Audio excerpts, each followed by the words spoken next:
This woman was writing letters about how she felt about the person she was in a relationship with and leaving it on the counter. Now they're trying to rewrite history and gaslight us about what we saw on the screen. And trying to tell us the reason why I was mean is because I thought you were fake. I was insecure because you made me feel insecure because I knew that you thought I was a grenade.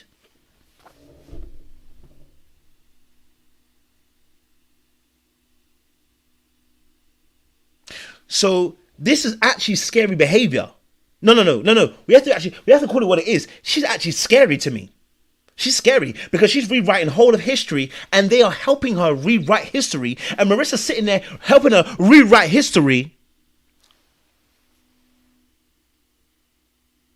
I need her. I need Tyler. I need Stefan. Okay. All right. They need the bin. We need them in the bin.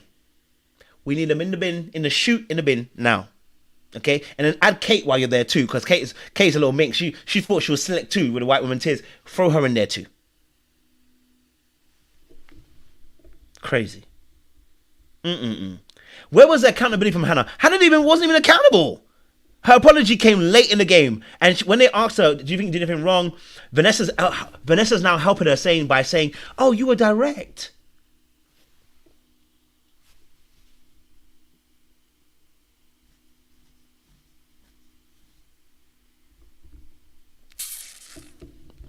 Know him. I got to know him as like a really good person. But with the things I was hearing, about like her looks and how he was rating her and things like that, like it just makes you question, like, okay, was he serious about her? When you say other people, do you mean other people in this room? Yeah, I'm not the only one, and there's people on this couch you can also. Because those are fairly serious. Like if you're accusing him of saying things. And my problem is this: why is it that no? Do you know what my point was? This, yeah. So who said it?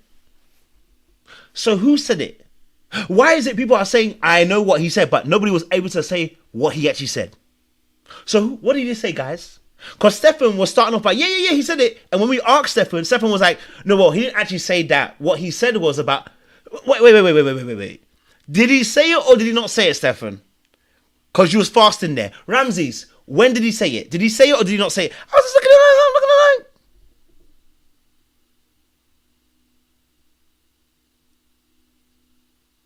Listen, I'm not saying he didn't say anything. Again, I'm not saying he didn't say anything. We know he said something. But now suddenly you're shirking the responsibility of now saying, you wanted to be out there and say, just take accountability. No, then say what you said.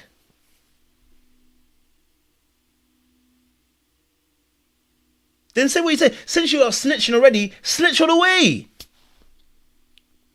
Right? Since you're snitching already, snitch all the way. But you lot are little bees. I don't like that. I don't like when man them, and me specifically, I'm talking about man them. I don't talk about women, I don't like that. But the man them, we have a code, right? If I share something with you privately, I don't air that out to other people.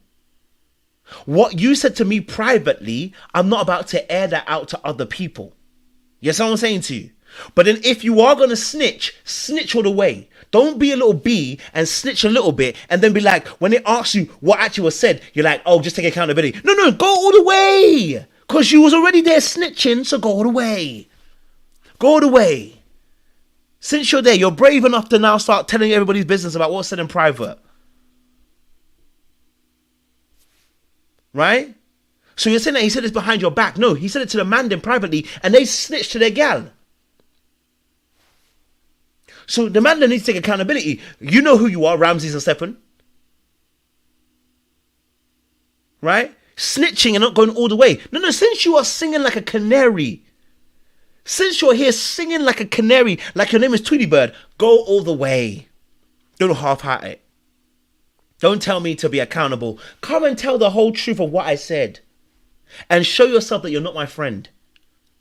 You understand what I'm saying to you? Yeah? There's stuff like this shows me that some of these people are not actually good friends at all. Some of this shows me that people are not actually good friends. Let me tell you why. Because even if you told your girl, you should be like telling your girl that don't ever say this. You should never come up in conversation. Do you see what I'm saying to you? See me, yeah? Hey, listen. I'm honest with you. I understand. Listen, you have a partner. We know people pillow talk. If you're going to pillow talk, right? You tell your girl, listen, if she says anything, you're going to deny her. So she better not say anything because you're not going to back her. Because if I'm telling you something, if I'm telling you like, yo, babe, maybe I've gone too far and I said something too far. I'm looking at you and I'm going, listen, if you ever say it, I promise you I will not defend you. So don't come out and say my business. You understand what I'm saying to you? Because it wasn't your business. Maybe I slipped up and said something. So I'm looking at you as my partner. Don't go and say something. Because if you do now, I will not defend you. Because I was meant to stay within between me and you. You've now betrayed me too.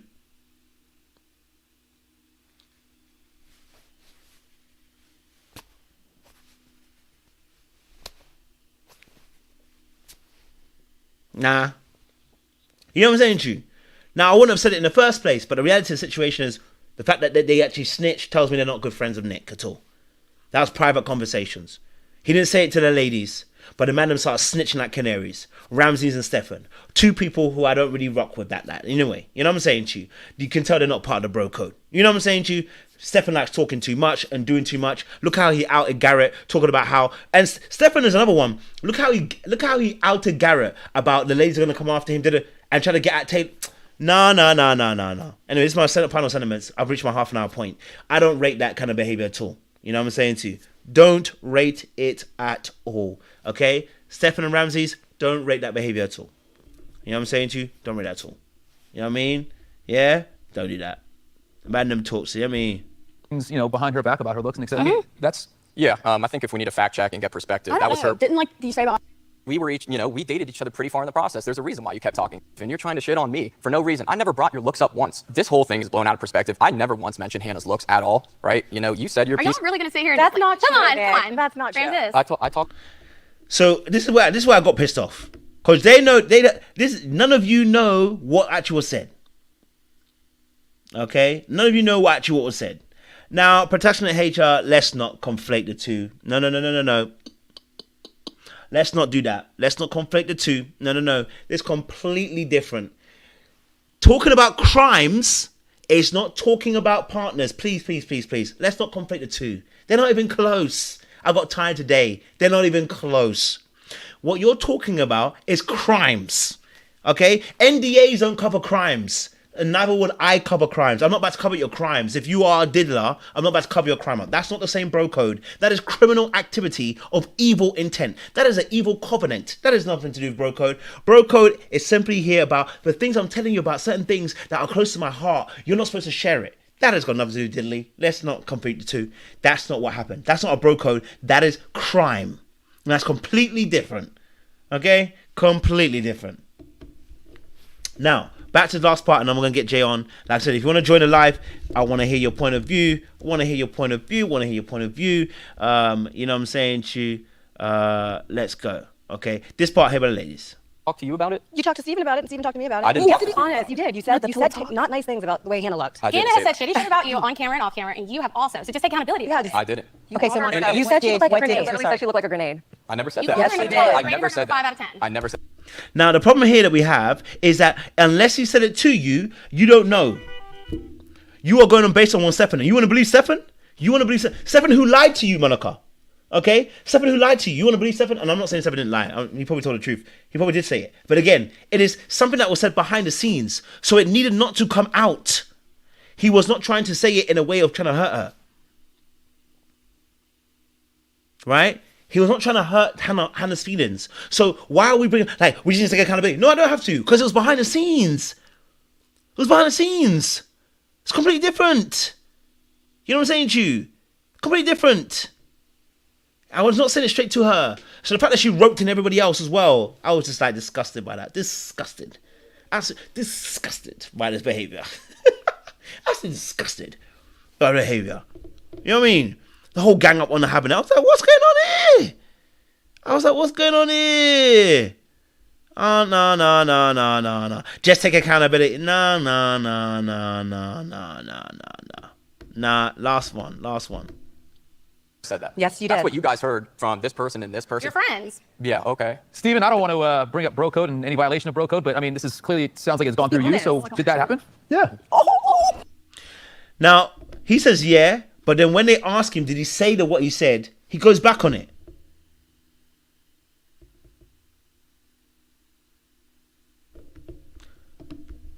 I mean, we've got to be honest. That's why I'm protective of Hannah, because there was a lot of other things happening that clearly explains why she would feel insecure in her relationship. No. We're not gonna excuse. We're not gonna excuse pretty much abusive behavior. Almost there, abusive behavior. And we're like, that's why she would feel so insecure. That's not why she felt insecure. Let's not do that. No. Because how would Hannah know? No. If he never said it to her, how did she know?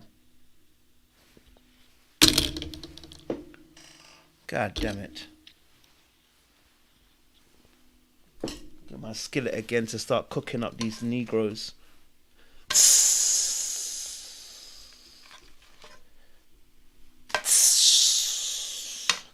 How would she know? Okay, how would she have known? Because he never said it to her. So how would she know? Do you see? That's why I'm so protective of her. Why are you protective of her? He never said it to her. So how would she know? Huh? So now we're excusing the almost abusive behavior. Look at Marissa, almost proud. Yes. We're now proud about somebody abusing somebody else because it's okay, because she felt a little bit insecure. Why she would feel frustrated. I mean, yeah, you said you talked about her looks in a very unkind way.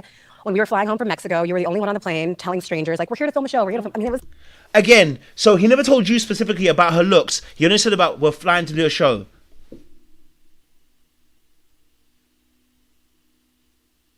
Come on, man. Come on now. Come on, man. Come on. I got you, Jay. I got you. It was like, it was hard to watch. It didn't seem like when Hannah found the note, Hannah reached out to me shortly after she found Nick's 3 goals. I think the same day. I was 0% surprised. Yeah, we weren't 0% surprised. It's just funny. Y'all were 0% surprised, but yet how are you all surprised? But you lot all had him at the top of your list in the pods. In the very beginning, you had him at the top of the list. Was you not all talking about how he was spicy in the pods? Get the frick out of it. Was you not all talking about how spicy he was in the pods? This is giving gang up. It's giving gang up. It's giving you've been colluded with. It's giving you've been compromised. It's given we got a story straight behind the scenes, baby. People's pain is what they're locking into Hannah with. Because Monica's been hurt, Marissa's been hurt, they're like, well, since our men were trash, Nick's got to be trash too. No, baby, that's just your men. Ramses was trash for you, and we also have, as well, Stephen being trash for you. So then they're trying to, they want to have, well, all our men were trash.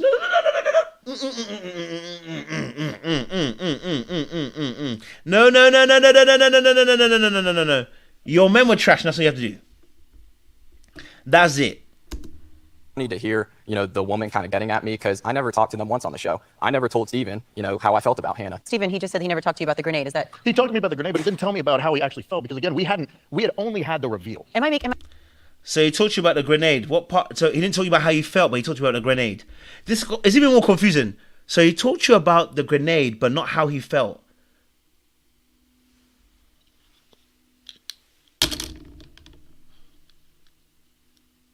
Well, if he told you about the grenade, you should know how he felt.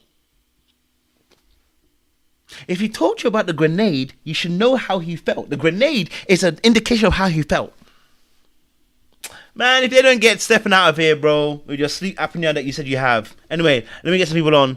I see some people trying to come behind. I see some people coming on. So anyway, let's get this show on the way. Like, you know what I'm saying to you? You get me? Crazy ass people are mazzoline out here, cause yes, JJ. What's going on? Okay, all right. Let's stay here so we can break this down so it can forever be broken, okay? So we get out the pods. He sees Hannah. We go on a trip for 2 weeks. We're in Mexico. For a few days in Mexico, she treated this man like crap before they even seen everybody else that's in Mexico. So nobody knows how he feels about Hannah up until we get into the group setting. That does not dismiss how she has been treating him up until then. She came out the pods talking mess. I'm taller than you. I'm this, I'm that, or whatever and stuff like that. So you didn't fancy his looks out the pod either, ma'am. Y'all both was on the same playing field, whether he did or didn't. Yet we don't have it anywhere where he says anything on camera. So you're telling me this man is this much of a mastermind who you agree is, like she's, as has she stated, immature, irresponsibly, financially, don't have his stuff together. You're telling this man that he is all of these things, but he is this slick to keep all of his comments off camera, even while talking to Steven, who likes to talk about everything. Now, these cameras would have definitely went back and showed us he's saying something, because they like to do that. They have not once showed us that. Then on top of it, you find this letter that he leaves out of his goals some weeks after the breakup, and you're now trying to use that to manipulate the system. This is why you was a hoe bee the whole time. Ma'am, you came out telling us this is you and this is how you are. You're direct in all of these things. So if this is you, or this is the reason why you were this, please help me understand, because I'm confusion right now on trying to figure out which one it is, Hannah. And Marissa, why you got all this spice for Nick, but you ain't got nothing for Ramses? You got so much spice for Nick, you outed yourself in the middle of it. You told everybody you was still effing Ramses. That's why you went back 6 months later. Oh, you missed that part? Wait, did she? I mean, oh! Out said it. Flat out said, I was still effing him. So I was like, oh, wow.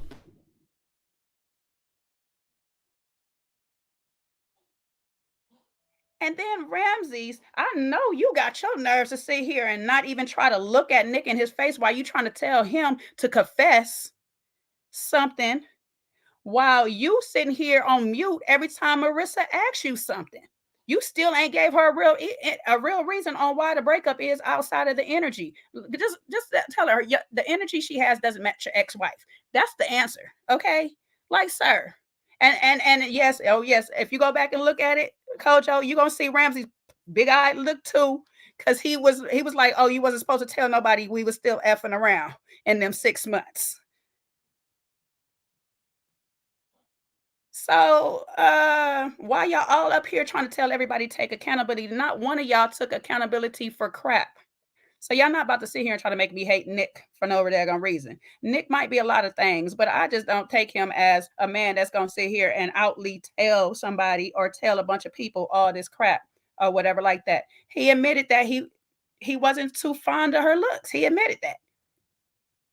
He said that part. What more do you want? You want him to exactly tell you how much he wasn't fond of your looks to justify the fact that you was being a bee the whole time? Ma'am, you was being a bee voluntarily. And like he said, you tell your friends how much respectful he is, how much you love him and all that stuff like that. But then 2 seconds later, he's the most disrespectful thing, him and Katie. And then gonna sit and play in Katie face with that little fake apology, like, oh, we're good. I didn't mean what I said. You meant what you said. You don't trust Katie. Just tell her the truth. Be a real friend right now. So this was all crazy to me. I was just like, you know what? I ain't even about to be mad at Ramses for why he left you, Marissa, because you a little off. You a little off, ma'am. You fighting the wrong battles. You should have sat quiet in that one. And Steven, now listen. Okay, you want to keep outing everybody because you got stuff going on.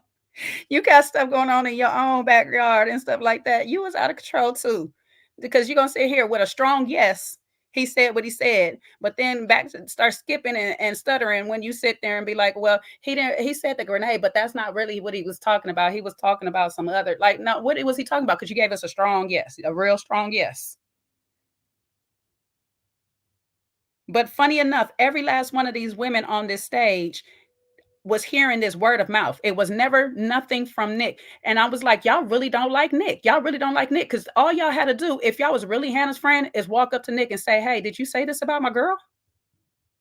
Not one of y'all took the time out to go up to Nick and ask him really what he said and look him in the face and see if he really said what he said or not. Y'all just took word of mouth from it because y'all didn't like Nick from the pods.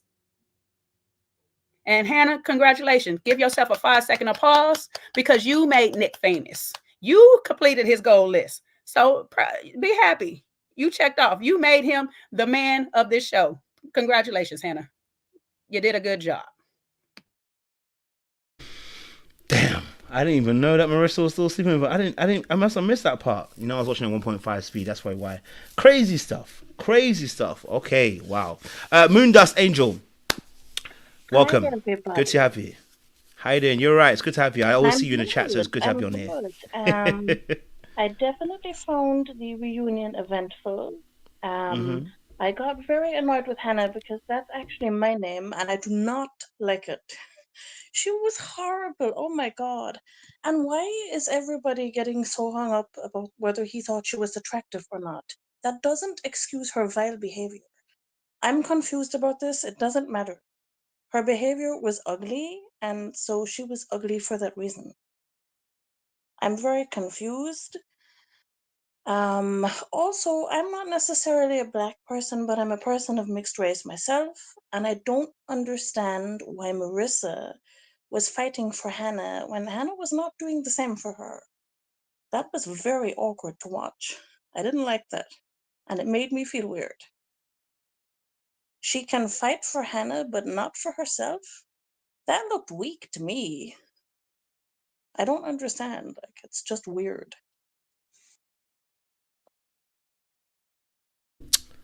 I appreciate Moondust. Hey, you listen, I hear it. AD and Marissa did this last year. Last year, AD did the same thing. Marissa did the same thing this year. AD did it again this year by backing Hannah again, saying period.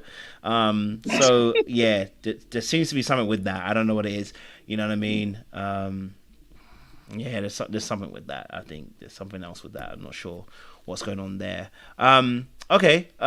What about obviously the fact that we know that now Ashley and Tyler now, we now know that Ashley and Tyler, their situation, Ashley told us to mind our whole damn business. Ashley told us that, listen, she done Tyler's leg and said, baby, I got this. She said, listen, I want to let you know that Tyler is a responsible guy, okay? And, you know, the situation is he was helping out a friend, okay? And that's how we gonna keep it. Okay, so I want to know what you guys thought. So, okay, wait, actually, Trey coming on. Trey, before I kick off that Ashley and Tyler situation, what's your thoughts on the Hannah situation first, and then I'll go to Ashley and Tyler. I know you just dropped in. Good evening, y'all. Good evening. Listen. Oh my God, listen. I can't stand her. I can't. It bothers me. It just listen. Coming into this, I quickly realized, and they kind of do this every year, every reunion, especially for this particular show. There was a concerted effort to attack all men. And I hate talking like this because, you know, I go hard on the men myself. I will go hard on the men myself. But there was a concerted effort to attack all men and pretend like some of these women were not complicit in these situations. Just bypass everything that they said or did, you know, or it was just, okay. But Hannah, the funny thing is, we saw this coming. This is not nothing new. We kind of saw how she acted this entire season. We kind of knew how this was going to happen, how this was going to happen on this reunion. But it was confusing to me because it was interesting how, if you notice, Nick at first was trying to keep things very PC. He was glowing her up. Hey, things didn't just work out. I like Hannah. I think she's a great person. And he was trying to leave it at that. But this chick wanted war. She wanted blood for some odd reason. And I still don't understand why. And they almost kind of got into it a little bit when they asked Hannah, you know, about her own insecurities. How do you see yourself? And you notice she did a strange pause there. It was very strange. And it kind of let me think, well, wait a minute, Hannah, how do you see yourself? Like, I don't think she likes herself. Like, genuinely, I don't think she likes herself at all. But she almost can't help herself with the way she's acting. Very strange. And yeah, Marissa, The more and more this season has gone on, the less and less I like Marissa. It is kind of sad. I was trying to feel bad for her in some instances, but it was just, listen, I agree. Ramses issues, bro. Issues, but he was not honest. Kojo, you said it earlier. We know what the real was. A lot of this really didn't start happening until after he met her mother. It was some issues beforehand. It was a few things here and there. He was saying some weird stuff. He probably saw some things like, I don't know, something give me pause. But after he met her mother and he saw where this road could lead, he's like, you know what? This ain't it. This is not it. And he went for an exit strategy, which is his mistake. He should have been just straight up like, you know what? I know this is going to sound crazy. You ain't going to like this. But nah, I don't like your mom. She's been threatening me since day one. And I'm sorry. I see some of your mother within you. And I don't want nothing to do with that. I got to go. I got to leave. Okay? I wish you the best. Hey, if you want to call him back, we can still hook up. Obviously, y'all were. Obviously, y'all were. And you're right, Jay. I caught that too. I was like, wait a minute. Oh, she did more than just spin the block. He let her come in for a second. He just said no to the relationship. But nah, them cheeks, them walls, yeah, girl, come on. But nobody was supposed to know that. That was crazy. But you want to follow up behind Hannah? And Hannah's the type of person, she would never protect you. She would demand that you stand up for her, but she won't stand up for you when it matters most. And Marissa just can't see it. It's sad. It was so weird. But yeah, I'm taking it. I'm sorry. Please, Coach, just take over. Continue. No, I appreciate you, bro. Not even problems. Thank you. It was a good take. All right, let's talk about obviously Ashley and Tyler, because their situation, fugazi, bro. Fugazi. Ashley told us to mind our goddamn business. She said, listen, I want to hear it. Do you think I'm a fool? I know what I'm doing. He told me the full truth, and I was like, baby, the fact you can say that confidently when the information's come out only now, because the reunion happened then. So I don't know if maybe she doesn't know all the truth. I have to be fair. Maybe she does know all the truth, and we have to be fair with that. Okay, that aspect that she may know all the truth, but Ashley really was helping her out. In fact, I'll play a little bit of a clip so you can actually see it. And then we'll get you guys talking about that quickly as well. All right, because baby, Ashley Lunn let us know. Okay, she gonna let us stand by her man. Art, and like you said, the foundation that we have is so deep and beautiful, and we learned a lot of different things along the way, like dropping pride and dropping arguments, picking and choosing your battles, things like that. But I definitely just love the skill. Whew, baby. My oh my. Okay. Want to get your thoughts on Ashley and Tyler, Jay. What's your thoughts on this Ashley and Tyler situation, man? She said she's gonna step beside him. Okay, she grown. Do you, boo? Do you? Listen, I told y'all, if he came and said that he told her all the information and she got all the information, she made her solid choice. All I'm gonna do is pray for her and wish her well. That's all I can do. You got to live and you got to learn. That's all that you can really say about it or whatnot. It does sound like she does know a lot more than we would like to believe that she actually does know. And it sounds, by how he said that she stood by him through some of his days, sound like some of them court days, some of them days back and forth with Bree or whatever and stuff like that. Sounds like she might have been there through some of these situations of it all. I do hope and pray that he was really, really honest and not just stating that these are some donor babies as he put it on camera, and that he actually told her that he's somewhat had a relationship with Bree to even make the twins. So, she knows that he stepped in with Bree. And like I say, Bree is a little tricky one too. Bree, whatever she want to call herself, she's a little tricky one too. So it's a situation as she gonna believe her man over this woman because in her eyes the woman is gonna sound bitter anyway. Um, yeah, my stance is he fought to get in those kids' life. That's still my stance. So that's still where I hold the problem with him. And the problem could to stream over to her if she is still being okay with him doing that and now like turning his back on those kids. Because again, from a person that comes from a single parent home, he should feel some type of way. Like he said, that's why he did it in the first place. He went into the house in the first place because he knew how it felt. Well, you're now abandoning the kids. That's still a problem in my book. But if it's not a problem for her, that's her man, that's her husband. Hey, touche, do you, boo? Enjoy. My problem is that he is still lying. So we have him on the show, on this show, saying how he was helping out his lesbian friends when we've all seen the video where the kids call him dad, where he's wearing a dad, best dad in the world, or whatever it is, t-shirt. It's not that he's hanging out at his friend's house, which is what he's saying.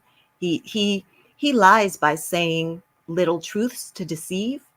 So his deception is saying, "Oh, I spend time at all my friends' homes with their kids." Yeah, but those are your kids.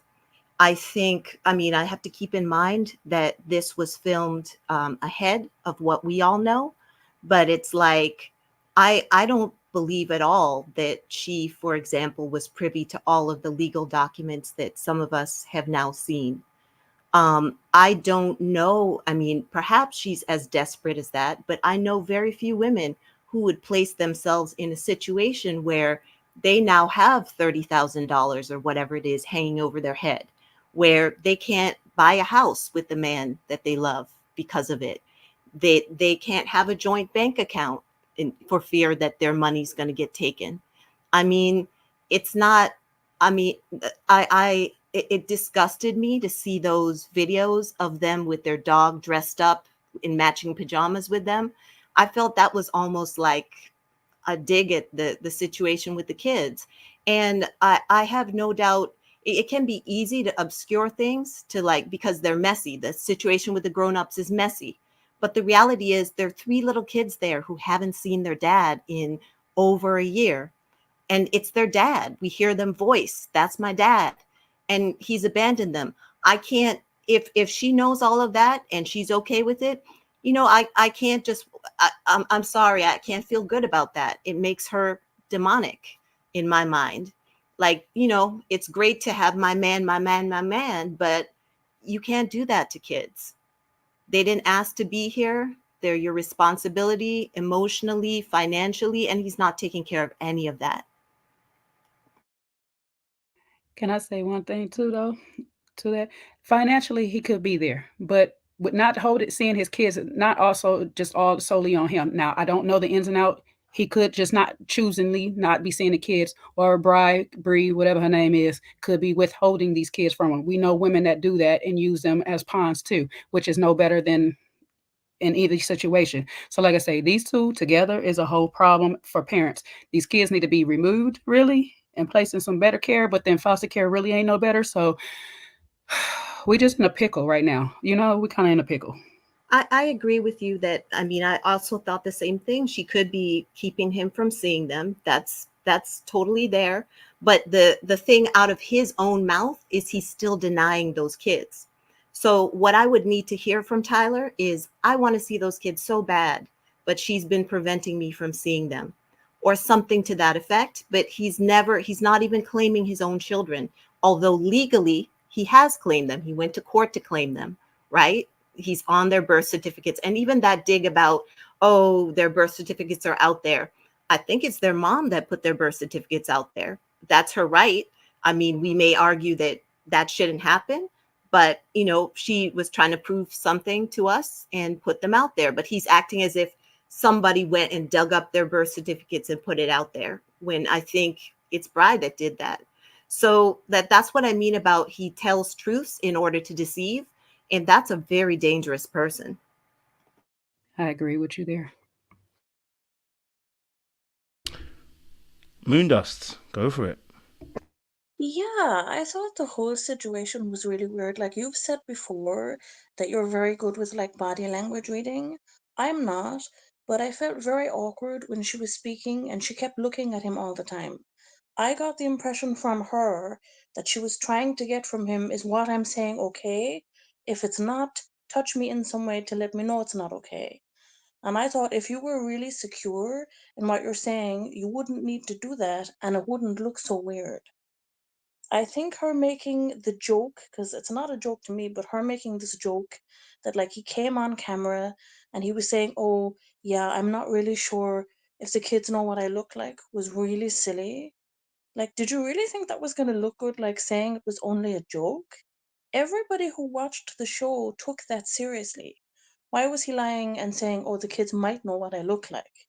She was making a joke out of that. The kids did not ask to be here, and they're very innocent in all this. And he's so caught up in lying to everybody that he doesn't see it's the kids that miss out in the end. And I feel quite bad for the kids. As I said, they didn't ask to be here. And I couldn't be with somebody like that because if someone can lie about that, they can lie about anything. And I just couldn't trust that I would be able to trust somebody after that.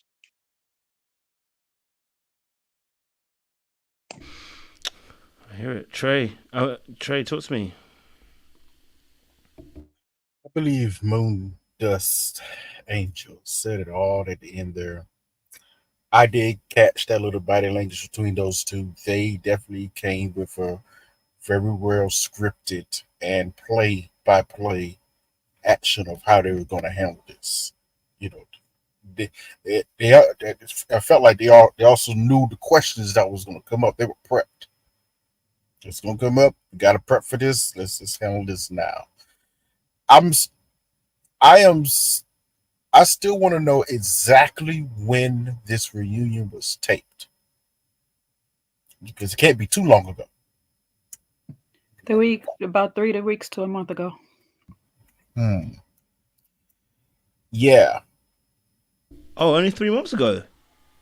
Only 3 weeks to a month ago. Oh. Yeah. So I can give Ashley a tiny bit of grace in this, just a little bit. We'll see what happens in the next couple of weeks. But it was yeah, it's too much we can say about Tyler. He's already proven what he is. It's a liar, just a liar. Bottom of the barrel. You can't even. Ugh. My only concern is what's going on with Ashley now, because it seemed like you went off of what he told you. It's been an entire year you dealing with whatever his situation going on and the baby mom and all of this. It's been a year. So you've seen something, you know, even with everything that's coming out now. I think within that whole year, you have to know something. That's the only thing that's throwing me off here. Like, oh, I hate to say it, but Ashley, what type of person are you now? And it's almost like we're beginning to see it. That's concerning, sad, but maybe that's why they belong together. We never know. So for me, if it's so for me, one of the things too that's pretty upsetting is to see her mom there sitting there as part of her backup. Because I would want my mom to have some sense and have my back. I would not want my mom to be colluding with me in my delusion. And I mean, that was what was disturbing about the wedding episode with his mom there too, because his mom fully went, according to Bry, went to the hospital when the twins were born. And so how do they go from being your grandkids to being sperm donor babies? How do you go through a wedding knowing that the man has 3 children and not have them there? And so in the same way, I was thinking that when I looked at Ashley's mom, to be fair to her, she didn't look okay. She didn't look comfortable, but she was still there to support Ashley. And it's kind of like, and I don't know if that has to do with the nature of her relationship with her daughter in the same way that maybe we think that there's a shaky relationship with the dad, but it's like, I feel like as a mom, there's some hard truths that you have to be willing to speak to your child, and some doubts that you need to be able to raise with them, instead of sitting there basically rubber stamping their behavior. So that upset me to see that. Here's my only fix it for this whole situation, and why Ashley could be standing by. If they are literally going to take legal action, or currently in pursuit of legal action to get some custody of the kids, like joint custody or something of the kids, then by all means, Ashley, that's your man, stick by him, do whatever you want to do, and I have no qualms with it. However, if y'all gonna keep running with this thing as if it was just a donor, now the I just this is just frustrating to me, because the fact that who your kids are out there, even I don't know, I just couldn't do it, and that's probably why I'm so biased in this part, because I know I've been asked to even have children for other people and give it away, and it's like I just really don't feel like I can carry this baby for 9 months and give it away. I'm just not that built like that. But I know men are a little bit different, because y'all don't carry it and whatnot, and it might be a little bit easier for you. But for some men, I feel like have really hard trouble knowing that their seed is out there, and they can't see their child, or they can't be with their child or whatever and stuff like that. I know there's some good men out there that really, because my daddy is one of them, made sure that he knew, and we knew all my siblings and stuff like that. So it bothers me on the inside that your kids is there. These is your kids. You came from a broken home or whatever. And I'm not saying that you and Bree, whatever her name is, need to be together, but you made these babies and you spent time with them. It'd be so much different if you didn't spend the time with them, but you spent the time with them. So the only thing you could be doing at this part right now is literally fighting in court to get some type of custody, joint custody with her, to, take care of these kids, and fix everything else besides that. Outside of that, it's just like, bro, I don't know. I'm Ashley, a better woman than I ever be, because I just would not be able to stand by it. I really would not be able to stand by it. That would be my only course. She was like, we can't stay married unless you fight to get these kids. I'm sorry. I don't know.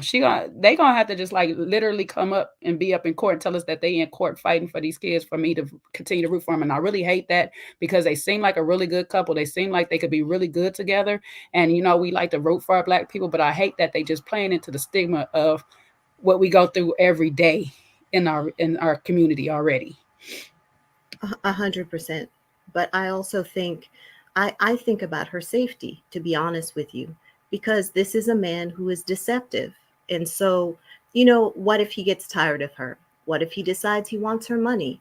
A person who's capable of leaving their 3 children with whom they're involved, they're an involved dad, leaving them, is a person who's capable. I mean, I don't want to, all of this is alleged, but, hypothetically, a person like that can hurt their partner. A person like that can unalive their partner, or they can cheat on them and bring disease to them. Any one of those things. So while she's saying it's amazing and wonderful how great he is to be around, that's for now. I don't know how you can go to sleep in comfort, trusting that somebody who's, though I think she's still deluded, but once you realize that he's been lying consistently, and it's not hard to decipher, because we can tell, if she were paying attention, she could tell. What is he capable of? What else is he capable of? That's the frustrating thing about all of this. According to Ashley herself and him, she knows everything. I don't know how far we can take that. Is it the truth or whatever? Obviously, she knew something deeper than more, because even she acknowledged, yeah, when they came back on, when they finally filmed that conversation about the kids in the first place, the comment that he made that, I think they know what I look like. She obviously already knew that he was already a part of their lives. They just said that for whatever reason. They gave a very bad reasoning for that. But she said beforehand, yeah, I already knew that he was a part of the lies at one point in time. So I'm like, okay, what's really going on here then? I don't believe it. When she spoke, I didn't believe her body language. I don't believe that. I think because if you go back to that scene, she was hopeful. It wasn't, it was really, it was part of that. And obviously editing is involved, but it was part of that almost montage where they were talking about their kids' names and like this kind of thing. And like, she just wanted to know that, but it wasn't, there wasn't any sense in that scene, any tension around that issue, like something they were trying to keep from the public or any of that. And I also didn't get truthfulness from her body language and the way she was speaking in this reunion. So I didn't believe that. I felt that that was the story they concocted for us, but I don't believe it. I think she learned when we learned. I find Tyler so confusing as well because in the pods he painted this story of this really broken guy who came from a broken home and absolutely portrayed to me that he hated this experience. And I watched that at the start thinking like, oh, this poor guy, like he's come from a broken home. That's quite sad. But then you hear what he did to the kids and you're like, but how could you do that? Did you not learn from your own experience that you spoke about? That you came from this broken home? Like, why would you do this to kids? Like, he was so passionate about how bad his life had been, and it was really upsetting, and he got better. I mean, clearly he didn't get better if he's doing this to kids. Like, that was just tough to realize. I would like to hear Kojo's take on this because it's the same story for Ashley as well, right? She also has had trauma in her childhood related to Yeah. her dad. And it's like both of them should know better. Both of them should be trying to prevent little kids from having to go through the same thing. So I I want to know agree. what Kojo thinks about all of that from a psychological perspective. Hmm. Well, man, that's yeah, that's tough. You know what? It's really it's weird, but I do understand it, right? That Ashley can do this. It's that Ashley can play a role where she would be dismissive of those kids, even though she's been through something very similar.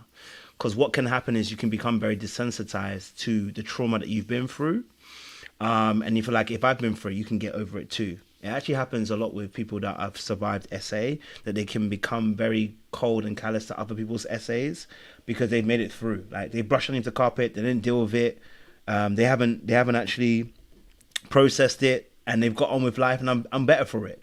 And they can also say, well, they'll be okay. You know what I mean? Also, once you don't see those kids, also too, outside is out of mind. I can be honest with you. And it can be easier at that moment not to mess up your fairy tale when he told you that they were all sperm donor kids. Well, if you want the fairy tale, you don't want to mess up the story, then you just got to keep the red rose tinted glasses on, which is don't ask too many questions and don't say too much, right? And what we're seeing is just what we are seeing from Ashley, just a grander scale of what happens to people on a more smaller scale, on a more micro scale, right? A micro scale is a situationship, right?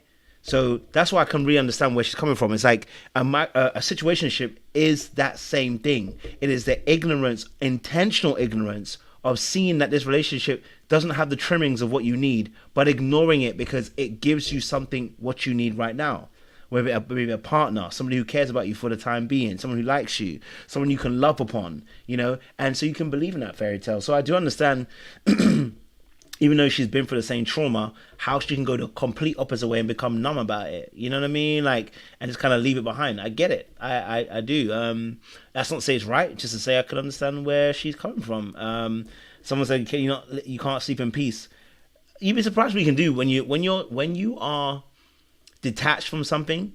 You won't feel it. You know what I mean? You won't feel it. So she won't even look at it from that perspective. She won't even look at it from the kid's perspective. You know what I mean? Like, she'll just look at it from the perspective of, that's not me. You know what I mean? He told me they were sperm donors. I'm going to believe him. Okay? Even though the paperwork might not necessarily be there. Like he said, it's impromptu.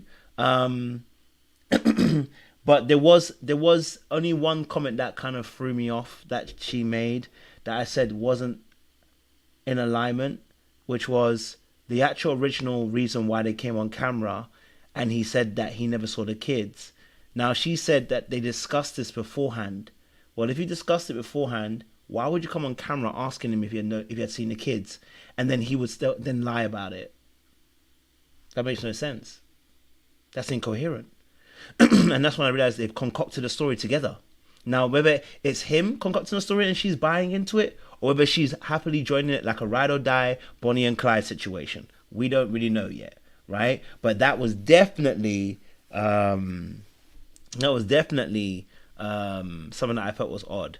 But yeah, I know a lot of people thinking that she should understand where the kids are coming from. She ain't, because it's not her, right? Just like the kids in Africa are not you. You're not going to think about them, okay? Out of sight is out of mind.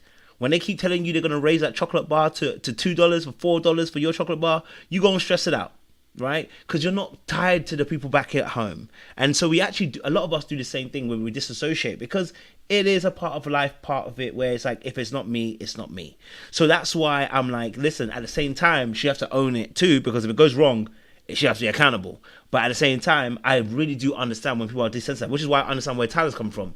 It seems wicked, it seems evil, but when you're disassociated, you don't connect the dots like normal people do. You know what I'm saying to you? You don't. Now, if they have their own kids and he does the same thing that he did to her, she will connect the dots. But so long as he's not doing it to her, she ain't gonna connect the dots. And can we be honest? We see a lot of relationships that go down like that. As long as it's not happening to them, it's okay. They watch these people do all these crazy things. Now, me being a family-oriented person, I have been with men who have estranged relationships with their kids, and I encourage them to fix those relationships because I'm family-oriented. She may not be. So it might not be a problem to her. She may not care about none of that stuff, like you said, Kojo, because it doesn't matter either way. She's getting what she wants out the deal. She's getting her coffees every morning, and that's all that matters to her. You know what I'm saying? Everybody's morals are set up differently. So until it happens to her, she's not going to feel no type of way. So for right now, I ain't about to feel no type of way. She made her choice as a grown adult. Live with the consequences, however they may be, good or bad. Hey, Seaway. Good afternoon. Good evening. What's Gucci? I'll let you have the last word on this, Seaway, on the Ashley and Tyler, so I can move to the next couple. Go for it. Disgusted. Damn. Disgusted and not surprised. Ashley has been clocked as a pick-me and a bop. And, I was saying to Sean, maybe I was saying to my friend Britt, I can't remember. But I was actually thinking that Ashley was so well liked. And so, people really liked her. They liked her energy. That if she would have really did the right thing, not just for the kids, but honestly for herself in the long run, she would have had her own show. She would have had her own situation. She really could have turned this in, not just for fame, but she really could have turned this into something.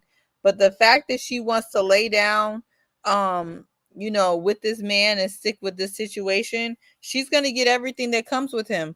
And as a woman, I can tell you, I know that look that she had. She's holding on to his leg for dear life. She's trying to keep a solid front, but on the inside, her eyes looked empty and her spirit looked off. And so, they can say whatever, but I know that look. And that look is like, I'm with a man that I got to stick beside, but this ish is killing me. So I agree with you, Kojo, from what I did hear. I didn't hear everybody else. I just popped in. I do believe that he has disassociated and so has she. But, everything is going to come full circle. And so the fact that she has found a way to be okay with him not taking care of his kids and everything else that she alleges that she knows but more than us. Well, if she knows more than us about all this other stuff that he got going on and she's okay with it, you get everything that's coming back to you. And that's that's pretty much it. And people need to understand, just because you're pretty doesn't mean you're not a bop. She's a bop, she's a bird, and she's a pick-me. And she also seems to have very poor family foundation and a very poor moral compass. And all of that is a recipe for disaster. On top of the fact that her dad is a career criminal who didn't teach her anything, and that is also showing up in this situation, which is why, you know, dads have to stay in your daughter's life. Because now look, that's all I got. A good dad. All right. A good dad. All right. Let's move on to somebody's favorite topic. You know, people are taking 40 winks out here, taking little naps out here.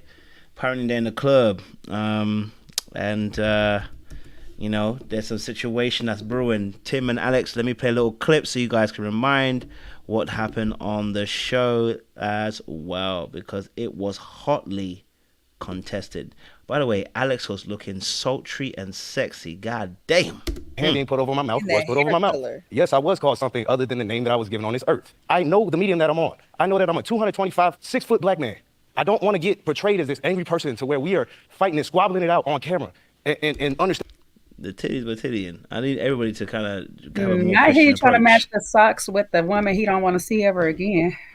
Okay, Listen. Sam Cooke. And he tried to cover up the ankles this time, like that's gonna make him less sassy. I mean, I guess it did. It worked a little bit, but then the real Tim still stood up.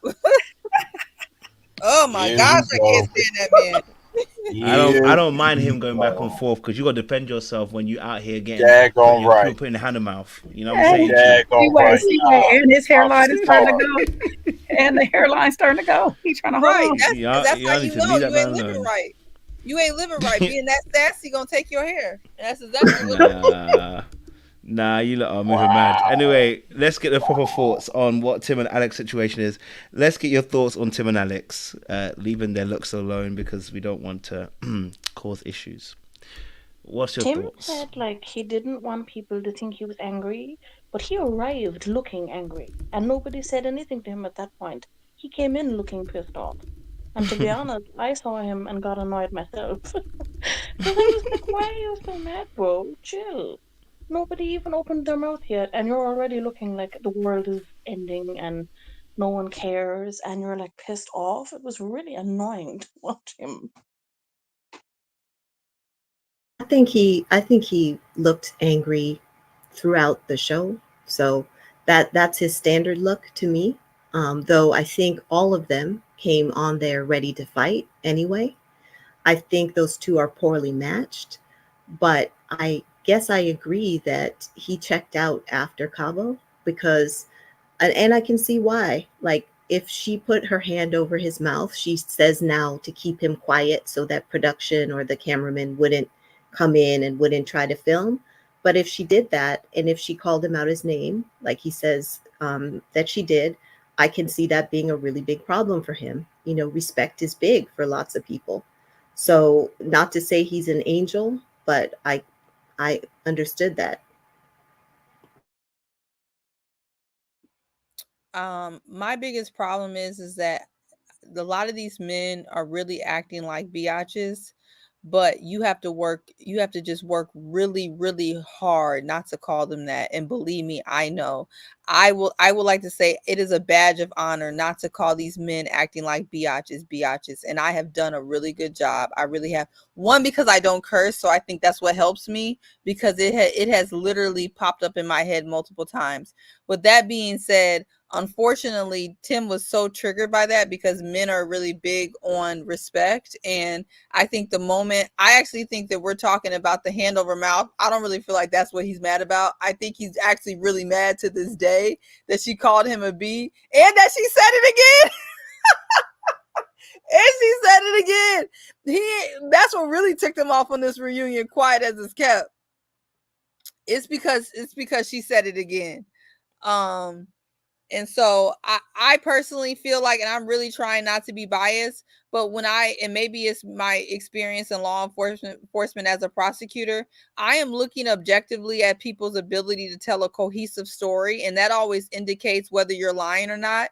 And that's how I knew that Babatunde was not lying, because his story was very cohesive. I do think he left a little parts out. We'll get to him later. but I could tell that he was being a little bit more honest because his story was cohesive versus Nick. You saw how his story was all over the place. He was lying. The thing with Alex is Alex's story makes sense from A to B to C to D, whatever. Tim's story, whatever, is all over the place. And I think it goes to him not being authentic. Jay, it goes to him not being authentic and it being a problem. So personally, I'm not saying that they were perfectly matched. I do think they were a mixed match, but I think Tim has some major issues. I really do. I agree with you. Also, I don't think he was overseeing the state of her apartment. Like, he saw how that looked, and I don't think he could get over that either. I think he was just like, this girl is a slob. She lives like a slob. She wants to sleep.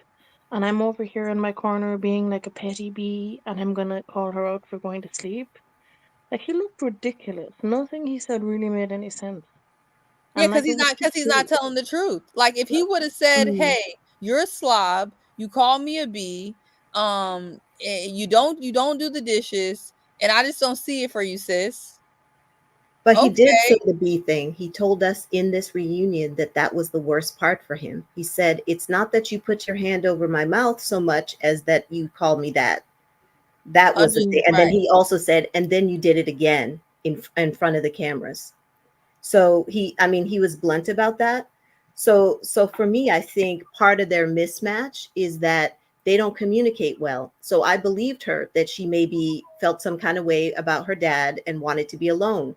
But I also believed him that she might have left without saying anything to him or explaining that. And that's kind of one of the issues with them. They don't communicate well. So to her, maybe it was obvious that she needed her space, et cetera, et cetera. And to him, he was saying, I was trying to figure out why she was leaving, where she was going. And that's not to say that, I mean, personally, I think he might be a little bit more on the controlling side, but I also think she doesn't communicate. Well, I agree with that. Things, they can't know them.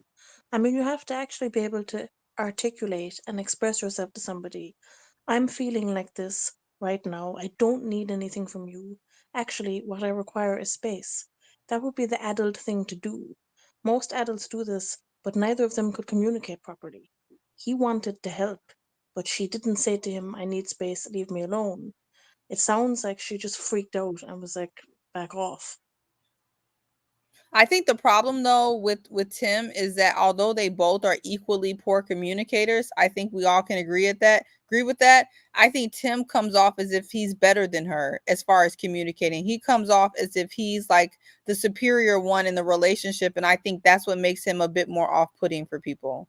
Because I don't think neither one are great communicators. I think both of them have issues. I just wish, and I think most people wish, that Tim would have just kind of cut it off based on the things that you guys have already listed before the dad was involved. And I that's just, I'm not saying that he was lying the whole time and he meant to do that to hurt her. I don't think that, but I do wish that they both had the wherewithal to not bring in parents into the whole situation, because I think that's adding to the hurt and is adding to the animosity. Yes, I didn't like the way he treated her father. Like, I thought that was so rough because her father was so ill, and like he really did speak very nicely to her father. But then to go and end it afterwards was so disrespectful. I couldn't kind of believe that I was actually watching that because I really did think he'd been so nice to the father. So I was so confused by his rash decision to leave and him being like a drama queen and storming out like, I never want to see you again, even though he knows he's going to see her in a couple of days. Like, that was wild. I think that he expects, and I've experienced this before in relationships, he kind of expects exact one-to-one reciprocation. And it doesn't work that way in a lot of relationships, if I do this for your family, then I expect you to do the exact same thing. But when you're in a decent relationship, you give the other person some grace at times. So maybe you've given them a back rub and then they expect a back rub right then and there, even though you've asked for it you've given one because they're tired. The other way around, but you know what I mean? Like, there's a reason why you're doing something, and you're doing it to help them, and you're not expecting immediate reciprocation. But he's expecting immediate reciprocation, and he's very rigid in his worldview. He's very rigid about how he thinks things should be. And she said that. I think part of the disconnect too with what you were saying, Siwei, is that he also he's more eloquent. He's better with his words, and I think that might be part of the communication issue on her end. She tends to clam up, and he talks a lot, but he's not necessarily listening when he's talking. So the talking sounds good, like it seems nice, some pretty words, but it's not getting them anywhere as a couple. I'm not sure if his rigidness comes from him being in the army or not. It could. But everything he did seemed very like regimented, and he wanted her to reply a particular way in a particular time frame. And I think somebody said he put on Instagram or something that like when she replied, it was only one word answers. So like he was getting answers. He just wasn't getting them the way he wanted them. That's what he seemed to imply to people. Okay. So we know they both bad communicators, but let's start at the beginning of it all. She walks away because something happens with her dad. He chases behind her. She doesn't really say what it is that is bothering her, but he clearly knows something is bothering her. This is still no reason for you to start raising your voice at her, especially in the early stage of getting to know somebody.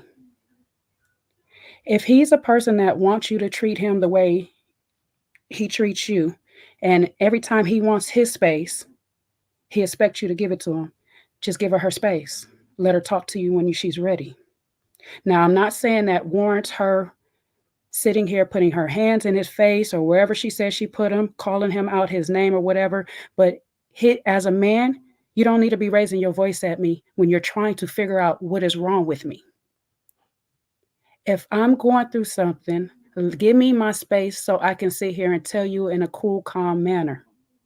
Just sit there and tell me, hey, babe, if you're really concerned, hey, babe, when you're ready to talk to me, I'm right here for you. That's all he had to do. But he wanted to force the issue. So now it turned into a whole argument. Okay? So now, hold on. So now we in a whole argument. I done called you out your name because you're acting like an unstable creature right now. Now you have a whole attitude behind that, and you're being vindictive at the end of the day. Y'all want to sit here and talk about her in the club. She sat there and told y'all exactly what happened. The day before was her meeting with her parents. That's the day he did all his extravagant stuff. He got up 8 o'clock in the morning, like he told us, went and made the barbecue, did all of this stuff like that. Now, I don't know how long barbecue take to grill. If he ain't smoking, it don't really take that long. But hey, he did all his work. Okay? They went out to dinner that night. She asked him, what's going on? He said he has doubts.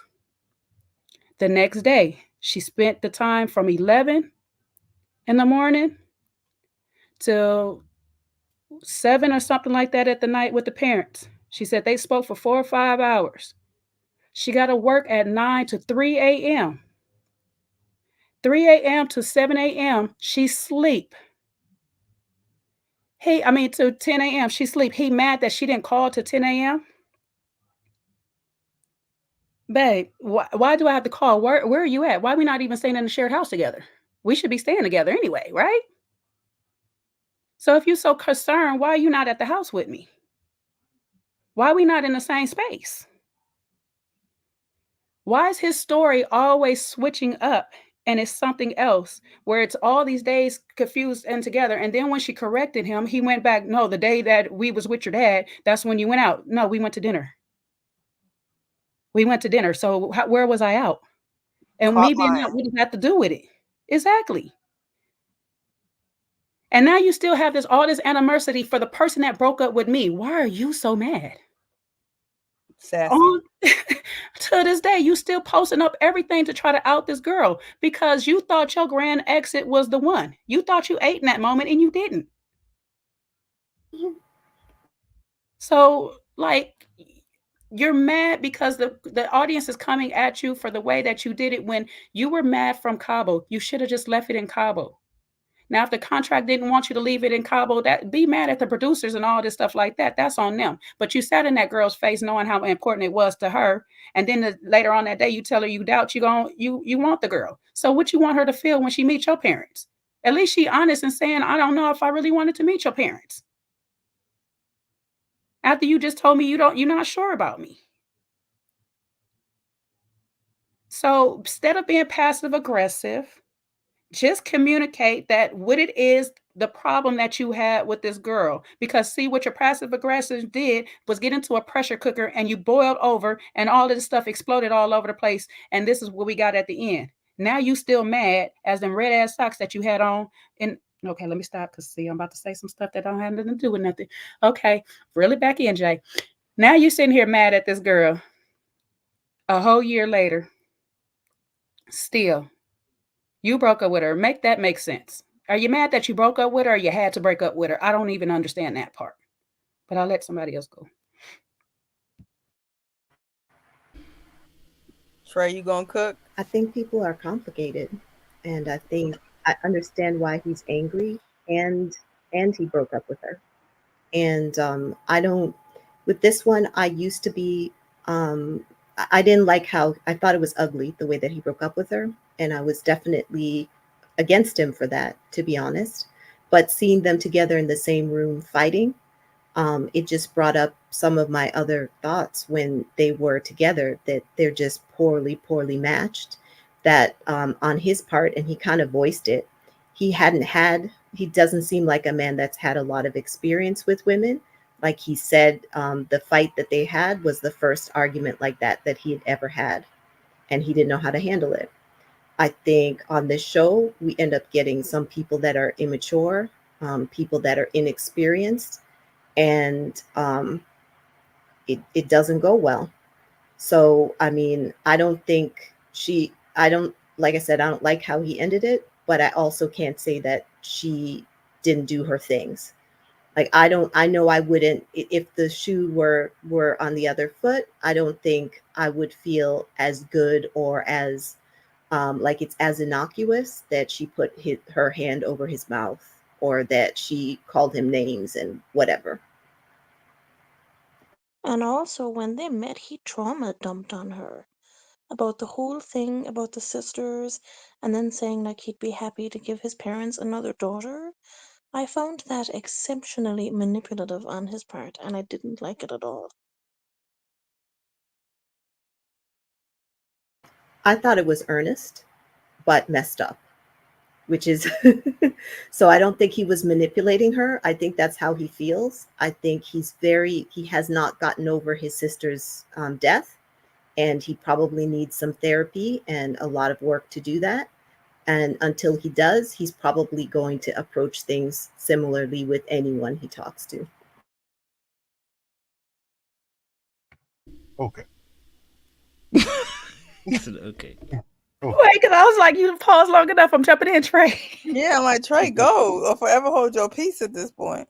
No, my peace will not be held. But I am very particular on my words, and I don't like talking over people. I'm not going to pull a Tim. Okay, I would respect you, but hear me on this. I'm not a Tim fan. I am not. But I will say, because I can see others are not Tim fans, they tend to lean more on dumping on him than looking at the situation in its totality. Both of these, I'm going to be fair. I'm going to be fair, actually. I'm not going to go on the other side and try to balance it out. No, I'm just be fair about this. Both of these people had extreme issues from the moment we saw them in the pods. Both of them. Problem is, Tim was so vocal, that we could see his first off from a mile away. Alex, I noticed, actually, she didn't really say much in the pods, did she? Yet the few things she did say was a little concerning to me, Well, especially how. let's recall Trey. Every time she tried, he cut her off, just like I That's did very you. true. That's very true. Very true. Yet the problem is that these are both two volatile thinking people, and you're going to try to put them together. It was never going to work in the first place. And the one thing I will say from day one, whatever happened in Cabo, it just been said multiple times. When Tim left that first time, he should have never came back. He got talked into coming back by production. We know this. He should have never came back. I wouldn't have come back. Wouldn't never see me again. You cross that line with me, it's fine. It's up. Whatever. Jay took most of my talking points when she explained how everything went from Cabo going forward. And Jay was correct in how she prescribed it. I can sympathize or empathize with Alice when she said she was worried about her dad. He just got admitted, for his condition, and she was feeling some type of way. Cool, I get that. The problem that no one has pointed out is that you kept that to yourself. You didn't let nobody know that, hey, I'm feeling some type of way right now. I just don't want to talk to anybody. She said this to us. I didn't want to talk to anybody. I just wanted to go to the room, take a shower, relax. Understandable. You didn't tell no one that though. You kept that to yourself. You just looked off. You went to a corner looking all pissed off. So what if I'm Tim? Like him, I would have thought the same thing. What's going on with my wife? I need to find out. Let's not forget, everybody was drinking that evening as well. Everyone. So I can see a scenario where Tim is a little bit on 10, being a little loud, being a little belligerent, trying to find out what's going on with her. Was it handled correctly? No, it was not. But I can understand the situation and see how it all escalated. He went to go check on her. She wasn't being responsive. He kept pushing. He probably should have just walked away from the situation and maybe she'll come around. But then what will we be saying? Oh, you didn't pay attention to your wife enough. You didn't care about her. That could have been the other side of this, but we're not going to go there. One thing led to another. She tried. I'm going to take her at her word and say, hey, I didn't want to. Well, Tim said it. I think she kind of agreed with this point that they didn't want to cause a scene and have it put on camera. These two people I find very interesting. They agree with it as much as they seem like they disagree. They agree on a lot of things with one another, especially how things are presented. It's very weird. But because she didn't want to get put on camera either, she probably covered his mouth. Try to keep him quiet because producers was right outside the door trying to, hey, what's going on? Do we need to get this on camera? They didn't want that on camera. But then she took it a step further when he didn't stop and called him out of his name. Yeah, that's strike 2 for me too. I'm out. That's strike 2. You're already showing a lack of respect for me. And yes, respect is a big thing for a lot of men out here and a lot of people. You done crossed the line twice. And like I said before, Tim should have bounced. But he didn't. He got talked me back into coming. And I do believe he held it against her from then on out. That's where a lot of his doubts kept coming into coming. Because it didn't get better. Everything that she presented afterwards, it did not look good to him. The whole thing with the father. Oh, I'm of two minds of it. Yes, I agree with everyone. I did not like the fact that he made that big production in front of her father, shook his hand, read that letter. He came off great, and everything seemed good, and then the next day they break up. But I had to look at it a little bit on the nuance tip. What else was he supposed to do in that moment? God's honest truth. What else was he supposed to do? She made it a big deal about meeting her father. He had to come off right. And then don't forget, and maybe for good reason, her father did not know the true situation, what was going on with them. Everybody was lying to her father. Everybody else knew that they were already engaged, this and that and third. They were lying to her father to protect him or however it was. That's their business. But just keep it, they were lying to him and made him complicit in the lie. He's like, you know what? I'm with you. Fine. I'll step up. Show out. Do what you're supposed to do. Everything went well. It was all grand and dandy. Now, here's what my problem is. I think, is it pronounced Hanahan? I do agree with you. Tim probably does like reciprocity. You know, he likes reciprocal nature. If I give out this energy, I want it back. To a certain extent, I understand that, and I can see how problematic it can be. But in these particular situations, you really don't have the time, or nor are you warranted grace. We just get to know each other. It's only been 3 weeks by this point, and we got to decide whether or not we're going to be together. So you asked me to step up for your family and show out, which he did. Yes, I want the same in return. Yes, it's going to come off, even to me, it will come off a certain type of way. If I step up for you and your family and you can't show that same energy in return, it's a problem. It's going to look a certain type of way, regardless of what's going on. And if it's true, you know, she had to work, I get, hey, I get it. I probably wouldn't have tripped like Tim had about her taking this nap, but I still would have stuck with my parents drove 10 hours to come up and see you. If you got us, and mind you, say this is 3-week relationship, supposed to get married. If we got to spend all day talking, I would have, if I had to spend all day talking to your family, you know what I'm saying, to go over or to make them feel comfortable with me, I would do that for you.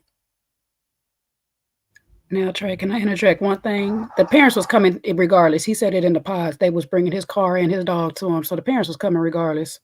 So the 10-hour drive wasn't necessarily just. Doesn't matter. It's 10 hours. They're coming regardless. Either way, they're coming to see you. It matters. They're coming to see you. And she spent 4 hours with him. Okay. She don't have to spend her whole life with him. She got her whole life to spend with him after they marry. I disagree. Disagree with that fully. Definitely disagree. Like if someone is coming, like I probably would have stayed awake even if I have to work that night, just because it's really important how the person's parents see you and how you show out for them. So even if you've already spent 4 hours with them, and then I suspect she did what she did in Cabo and didn't explain where she was going and just left. So That's the thing. For me, she acts like a single person all the time. Exactly. Didn't he already say he had doubts? Yes, he should have doubts. You know what I'm saying? He should have them. No, I'm talking about before. No. I'm talking about before. After, it doesn't matter. He should have doubts. You cannot sit here and pretend that Alice was not moving in a way for you to doubt her. Yeah. You cannot sit here and pretend that. We ain't gonna do this. She took a job. No. Yeah, I'm gonna go back on you because y'all are jumping off the bridge though. I just asked. No. Nah, I ain't my thing is, I'm sitting in my car watching y'all go crazy. No, he should have doubts. Y'all like he shouldn't. That's crazy. I didn't say whether he should or shouldn't. I just wanted an answer to my one question. Now you didn't say we should. No. Hi everybody. I just wanted to say. So y'all just gonna start talking and I answer my question. Okay, I got it. Okay, go ahead. Hold on. Stop, Fields. PC way. Ask your question. I will answer it directly. What's the question? All I wanted to know was before she fell asleep, Didn't he already tell her that he had doubts? That's all I wanted to know. Yes. Okay. He did the night before when they were supposedly at dinner. Okay, so she was supposed to miss sleep for a man that got doubts?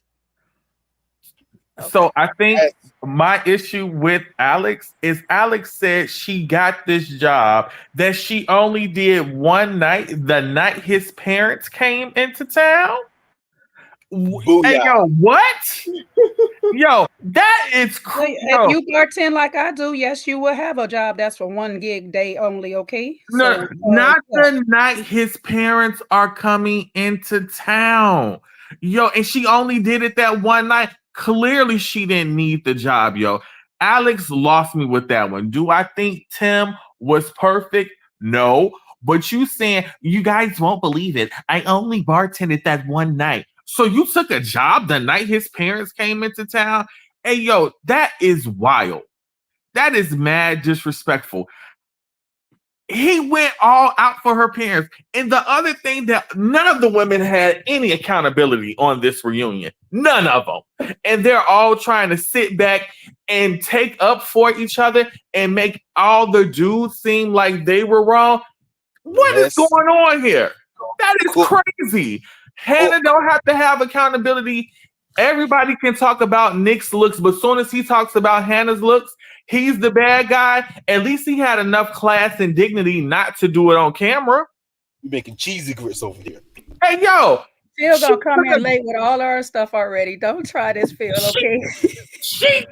But back to Alex. Hey, yo, she called that man the B word. If he had called her the B word after a disagreement, would he not have been wrong? If she was having issues and she felt some way about her dad or whatever, he don't know what's going on. I don't know if you having a mental health breakdown or what. I'm trying to be there for you. What, I'm supposed to leave you crying? And why you leave your father anyway, yo? And y'all want to talk about Nick looking for fame, but you, one, quit her job, one, leave her sick father when he going to a rehab, but Nick looking for fame? Hey, yo, get out of here. No. These chicks are crazy. They are crazy and they lack accountability. Nah, Tim was not perfect. But Alex, you just so happened to start a job the night his parents come into town that you only do for that one night. Get out of here. And you've never bartended before, so this the night you want to bartend. For real? Come on now. For real? Get out of here, yo. I think she said that was her first time. It was her first time bartending. Not her last time. It wasn't her last time, but I think no, she said she only did it for that one night. I thought she said that was her first time. To get away from Tim. So she didn't want to be with Tim either. So don't sit up here and say you that's did why all. she don't have no vitriol for him. He the only one still carrying on in the comments, in the chats, and the text messages, and all this stuff right now. Because y'all only making it about Tim and not Alex. You ain't gonna drag my name by myself. No, you better add. No, it's not a two-way. None of us at all. Ain't nobody. So okay, I'm about to have a misogynist moment. C-Way, don't kill me. Jay, don't kill me. None of the ladies kill me. Sean, don't kill me in the chat, yo. Tim away, buddy. Tim away. Go ahead. I know that, brothers, we have issues that we need to work on. But when we're looking at these situations in these shows, we got to start holding these women accountable for their bad behavior and choices too. Like, everybody has a role in this situation, and it's not just the men. Like, all of them tried to attack Ramses. Brittany, you shut up. You shut up because you got you some new boobs over there. You sit back and shut up because you was only looking for the cash. Her boobs and fit. Well, I mean, can we not lump everything together because we haven't got to Nick. We haven't got to Nick and Hannah yet. And I'm sorry, I'm late. Excuse me. Oh no, we didn't done Nick and Hannah. We ain't going back. So that's on Saturday. That's why I say he coming here late trying to say that we didn't get That's on Saturday. Hannah got all her smoke, baby. I'm talking Hannah about and Marissa. If we're talking about the reunion, I didn't agree with them lambasting Nick on this reunion. And I also think that Hannah lacks accountability. And I also think that Marissa should have stayed in her lane instead of trying to jump in because she got a lot of stuff to worry about. So Her I mean, and her mama. Her her and mama her needs mama. to back up too. Looking So stupid. nobody is saying that the women on the panel, even the women in the show, are not to be held accountable. I think we've tried to hold a lot of them accountable. I think the problem is with the Tims of the world is that y'all men wouldn't want to be a Tim, and the women in the comments wouldn't want to date a Tim. And I promise you, Tim gonna be single a lot longer than Alex will be. And I got an ex who act just like Tim, and that man still ain't found nobody. But on paper, you look like he happy, he look like he's straight, but he's not, because he's sensitive, he's sassy, and he does stuff like a woman. And a woman can't be with a woman unless she's choosing to be with a woman, and that's a different type of situation. So I mean, we can find a lot of sympathy for Tim, whatever y'all want to do, but I'm telling you, whoa, this ain't sympathy. We already said we don't like Tim like that. whatever it is, but a person like Tim is undateable. See, Ray, that's not fair, because why is he undateable, but the girl with the messy house who ain't got no money, who got to work all these jobs, that she just worked one job? How come she ain't undateable? Oh, I'm gonna tell you why. Because Alex, can I answer that? Alex, if she finds a man that is a very masculine man, that's one of those people who likes to cook and don't mind that his girl don't cook and don't clean. Not gonna happen. No, there's people. Yo, listen. I disagree, just because her issue is the same as his, in that, like, perhaps he is voicing he has doubts. She's not capable of voicing that. So maybe that would be why she is going ahead and taking a job on the night when his parents come in, because she has doubts too.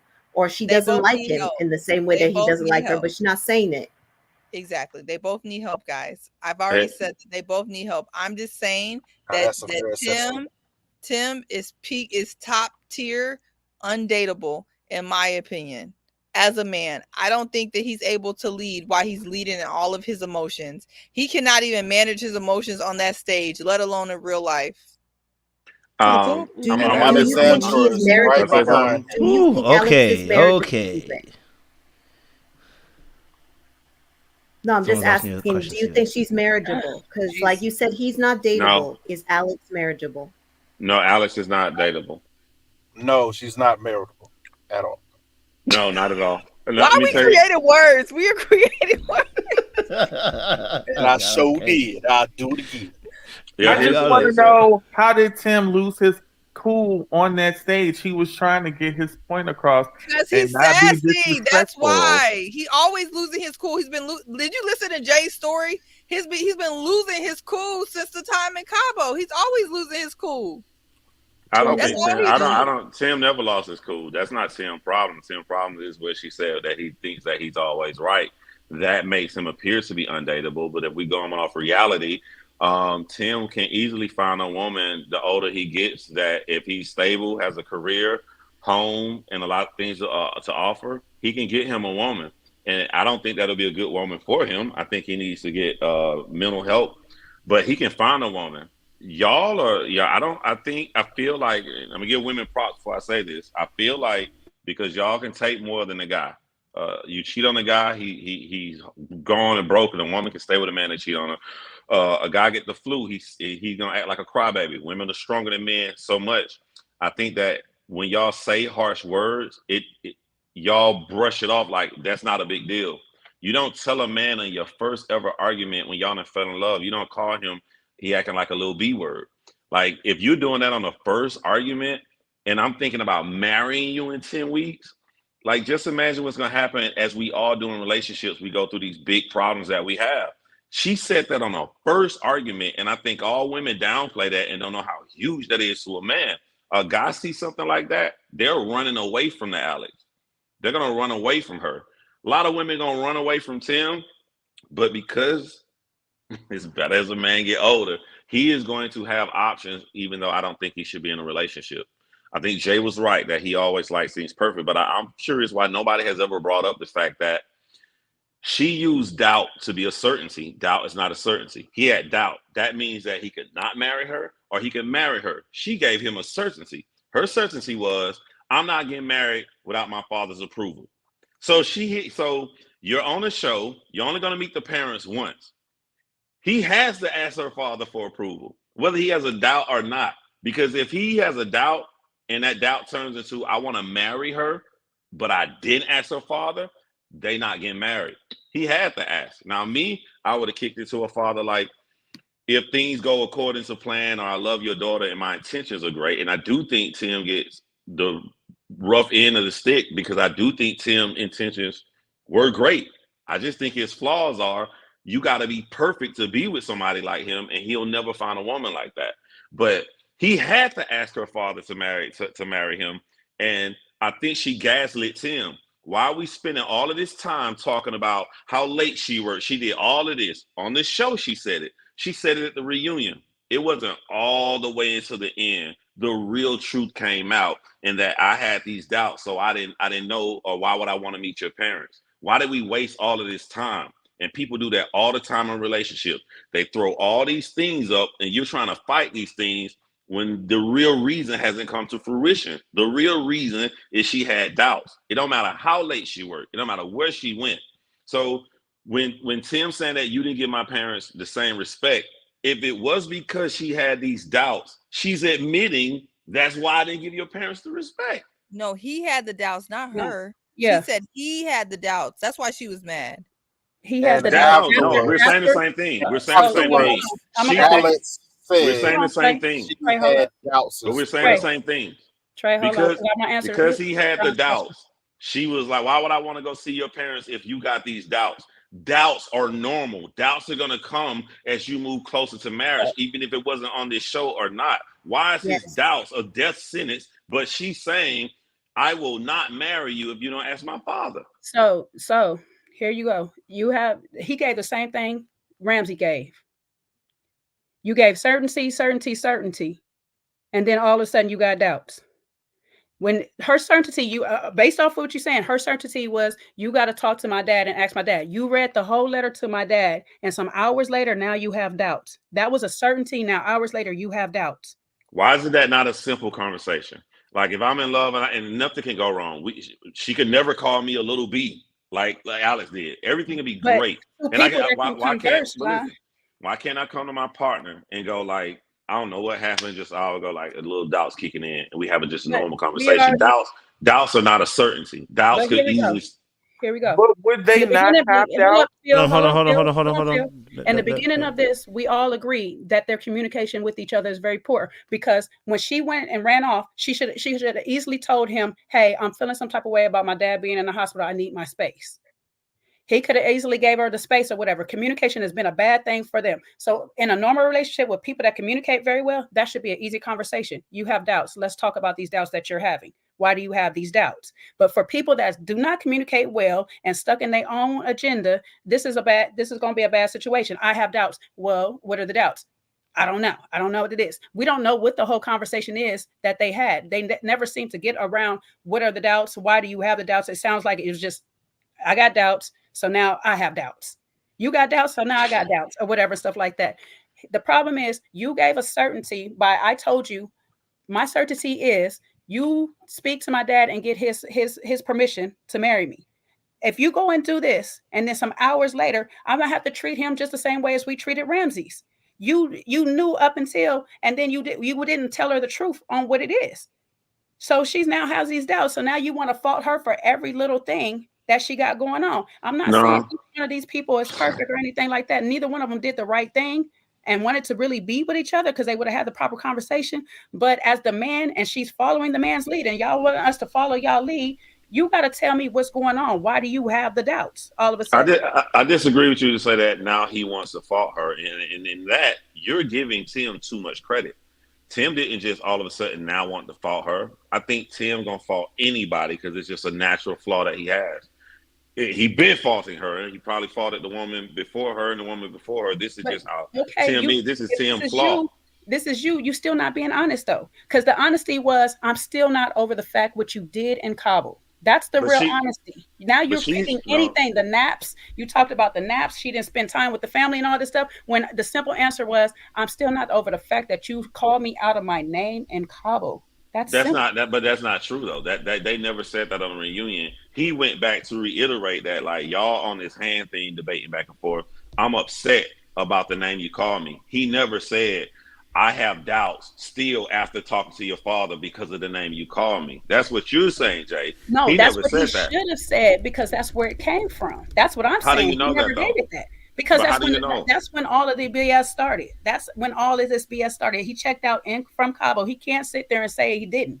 That's his whole hang up, is that he called her. He was called out his name in Cabo. He don't have nothing else solid to stand on. Naps, not spending. No, I think that what you're saying is plausible, apartment. but it's not true. It's plausible, like, Not the apartment. but it's The not apartment. confirmed that was it. Because the apartment is like how you're going to be living. So I just wanted to say this one last thing. If anybody is not having doubts in this situation, they're crazy. All of these people are like real life strangers. So just because I have doubts, it doesn't mean I don't want to do this. I'm just thinking about this in totality. So if she's saying she didn't have doubts about Tim and he didn't have doubts about Ashley, like, that's wild. Just because I have a doubt, that's an opening for us to have communication, to work through something. That part we may not know. But just because he had a doubt after he spoke to her father, it doesn't mean I don't love you. It means that something inside of me, a thought came to my head, and I just need some type of clarity or reassurance or an answer. So a doubt isn't, like, the worst thing in the world, especially when I'm marrying a stranger. And how can you bring up Ramses? That's the exact opposite. Ramses had these doubts. He never said it. And that's how he broke Marissa's heart. Tim is telling her.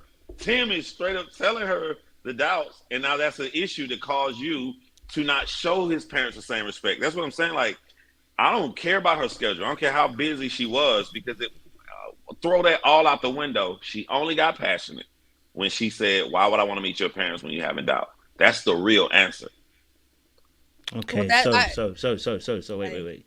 We're gonna move it to Marissa and to Ramses to end off. You've got 20 minutes to end this, because boy, I need to shower. I'm tired. Okay, so we're gonna give you guys 20 minutes to discuss this. Marissa, already. My bad. We talked so hard about him in the beginning. I know. I can yield my speech on Ramses and Marissa. I ain't got nothing else for him. I don't know what else you can say about him. I can go first. Okay. Okay. So Phil, if you want to go first, we're gonna try and keep it, 20 minutes. I'm gonna give you guys 20 minutes. Yeah, I definitely am. So by the time we get to 2:30, we're done. All right, cool. So Phil, go for it, and then I'll let you guys know who's next if you want to go. Marissa was absolutely beautiful on this reunion. She was fine. Marissa looked good, like real, real good. Okay, now that I got the pleasantries out the way, hey, yo, Marissa, pipe down. You was just out here begging this man to take you back. Now you got all this smoke because you around your homegirls? Like, get out of here. Just because you weren't honest with who you really were and you're not showing your genuine self, and this man changed his mind, and like, I'm glad he did it before she got down the aisle. But like, don't sit up in here and act like you didn't make mistakes in this relationship either. And your mother really needs to pipe down, because the reason why you don't know how to model good relationships with men, because your mother didn't show you. So while she want to try to take somebody balls off, she needs to get in therapy and heal herself. Because that negative energy she's carrying around is going to rub off on you. Maybe, Marissa, your energy may be too much for dudes at some times. I don't really think that's the case. I think, Marissa, you just give off too much yeah and yeah and yeah and yeah in the beginning. And then once you get comfortable, you show who you really are. So how about we try to use some honesty, Marissa? And you kind of pipe down and you just be who you really are, because you're a beautiful girl. You got a lot going on for you. But you kind of need to slow your roll. Choose yourself, Marissa. Marriage is supposed to enhance your life, not be a completion. Work on loving yourself. I see some self-esteem issues with Marissa. But she did look very, very baddie. Marissa has really become a baddie, yo. Baddie. Okay, I'm done. I feel they both have really bad communication skills, Like, when it comes to speaking to one another, I think they're both bad.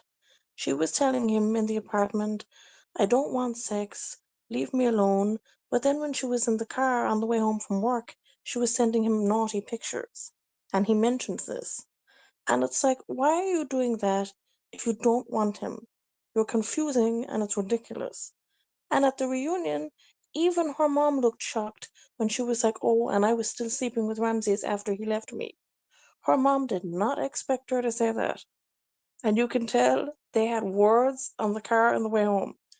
Her mom was going to kick her ass. Why did you say that on national TV?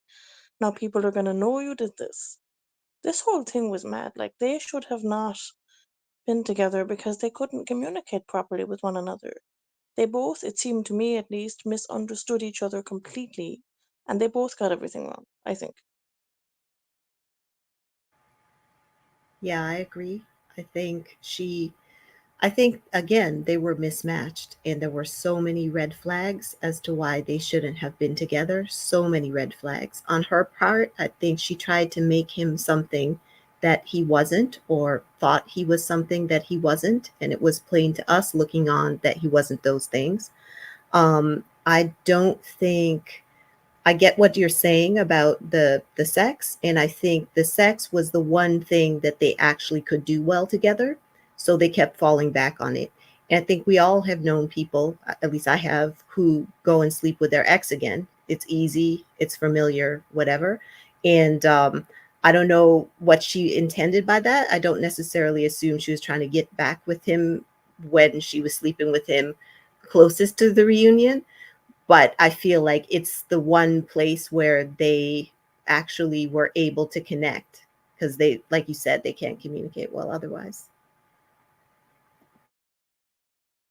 It was confusing for me because she was all over him like a rash in Mexico, and the girls had to say to her, hey, leave Ramses alone for just a moment to come with us. You can go back to Ramses.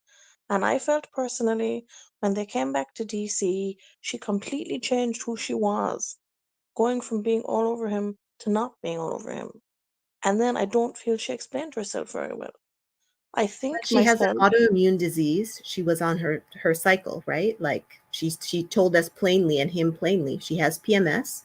She has a vitamin D deficiency. She apparently has rheumatoid arthritis, right? Though, and she told him twice in that little snippet, like, I'm sick. And she told him, I'm touched out. Like, those things make sense. The problem is it's such a condensed time period that it's hard to, like, it's not even a full, I don't think it's a full month even.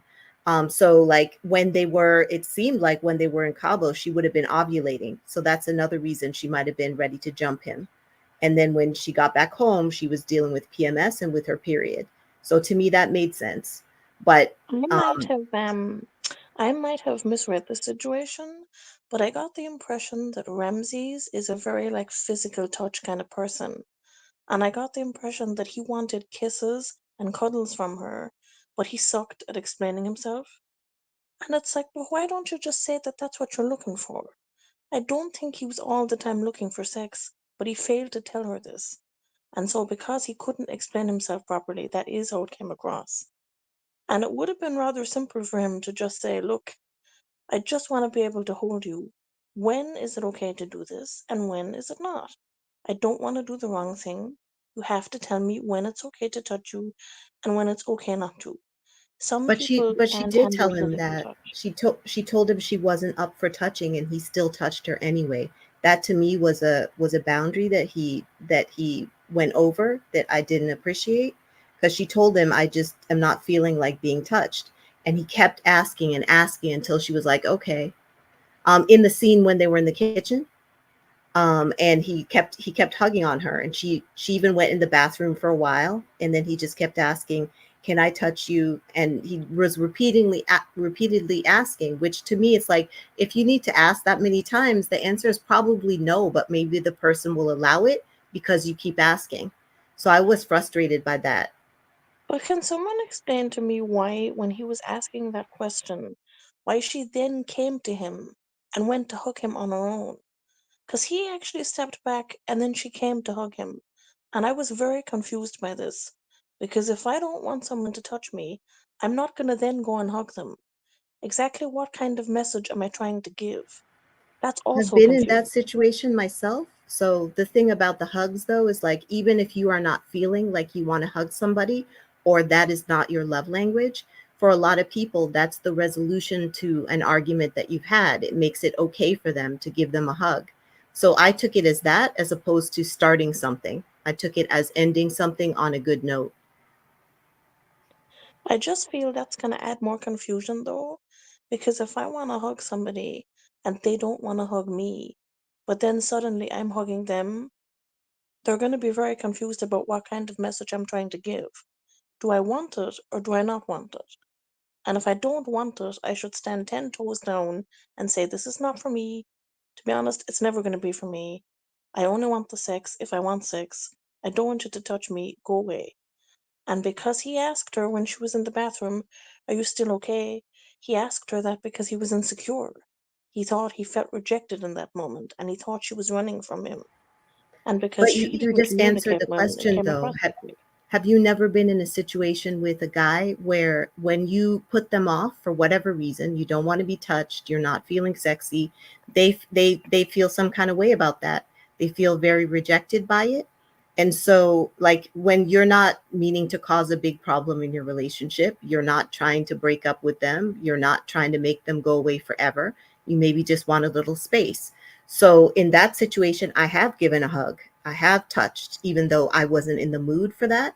I've even acquiesced and had sex because that's what that person seemed to need to feel not rejected, to feel closeness, and to be reassured. Like it wasn't what I especially wanted, but there it is.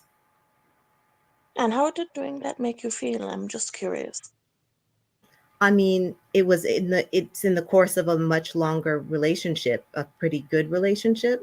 So for me, it was like any other thing that I might be doing in a relationship that I don't especially want to do at that point. Like, I don't know, they're asking me to get something that I don't want to get or whatever. And also, like, aside from that, but I also think they kept kind of trying to have this conversation about contraception, and it kept going nowhere. And they kept putting it on the back burner. That's what it felt like to me. And it was never getting addressed. And both of them seemed to at least both be getting very annoyed that it wasn't being addressed. And it's I like, just but there are many things that can be discussed. Like, I know, for example, in the UK and Ireland, they have something called a feminine condom. She could have used that, I'm just saying. It's like they didn't know that or something. I don't know if that's in America or not, but there are other options. They didn't seem I, to know of any, though. I disagree with that because normally we get one side. Both parties at the reunion said that they had a conversation about contraceptives. It wasn't is how they played it out on there, and they both found a method that works for them, and they both agreed. What I'm learning about this reunion is like, other than it's not fair for men, the guys gonna have their bromance, and the girls gonna be have their little girl group, and they're gonna be friends. But guys tend to not like conflict, so they don't jump on the women on the panel, but the women will come together and they will jump on the men. Other than Steven, who blatantly cheated, for any scenario you can name for the man, I can name for the woman. We're on Ramsey's hardcore because he knew he wasn't, he had these serious doubts about Marissa, and we're on him hard because he never said it. You guys just had an entire conversation about Marissa not feeling a certain way and not saying it to Ramsey. Like is crazy. And then what's scarier is we literally just left Tim's situation where he did have doubts and he did say it. So it's like you damned if you do, you damned if you don't. And if you go on this show and we're in season 7 and you know how it looked on previous seasons, I don't want to look like the jerk. I don't want like the a-hole. You hold that and you hold it and you get to the end and it explodes in your face. And now you become who you hate. I didn't get the sense from Ramses tonight that he's some cold person that didn't care. I got the sense from Ramses that he feels like he's an F up, that no matter what he does, he keeps destroying women. He's hurt about destroying his ex. He hurt about making a woman appear to be the most emotional breakup in Love is Blind history. And those are things that he got to figure out. But in the meantime, he's painted as this extremely hardcore villain when a lot of us have held things in our 20s, and you guys must agree because you're all making excuses for why Marissa held her stuff in. Oh, I think Marissa needs to absolutely be held accountable. Why are you gonna get that sad and then go back to him after 6 months? That's outrageous conduct as far as I'm concerned. And to admit that you did that is ridiculous. Like, did no one explain to her, like, do you realize how you're going to look if you say this? Because she ended up looking completely demented. You don't do this whole R&B music video kind of crying on the floor like a lunatic after he leaves you and then go back like 6 months later. Exactly what kind of image are you trying to portray about yourself? What do you want people to think about you? I'm devastated this guy left, but then like 6 months later, I'm gonna go back. And from what I heard online, I don't know if it's true, but like Ramses was kind of into doing the deed with her at that time. He didn't actually want a relationship, but I think he was down to bang. That's also weird. But why was she going back to him like that? That was very strange. Good I don't D. know why you say it's weird because I The mean, D. again, I know I've been in situations where I've gone back to someone who I didn't intend to have a relationship with, who was an ex. It was easy to have sex with them. The sex was good before. It was very easy to slide into it again. And it didn't affect anything in a big way. In her case, she said it on international TV. So we've all seen it. It doesn't make her look great, but it's also not uncommon.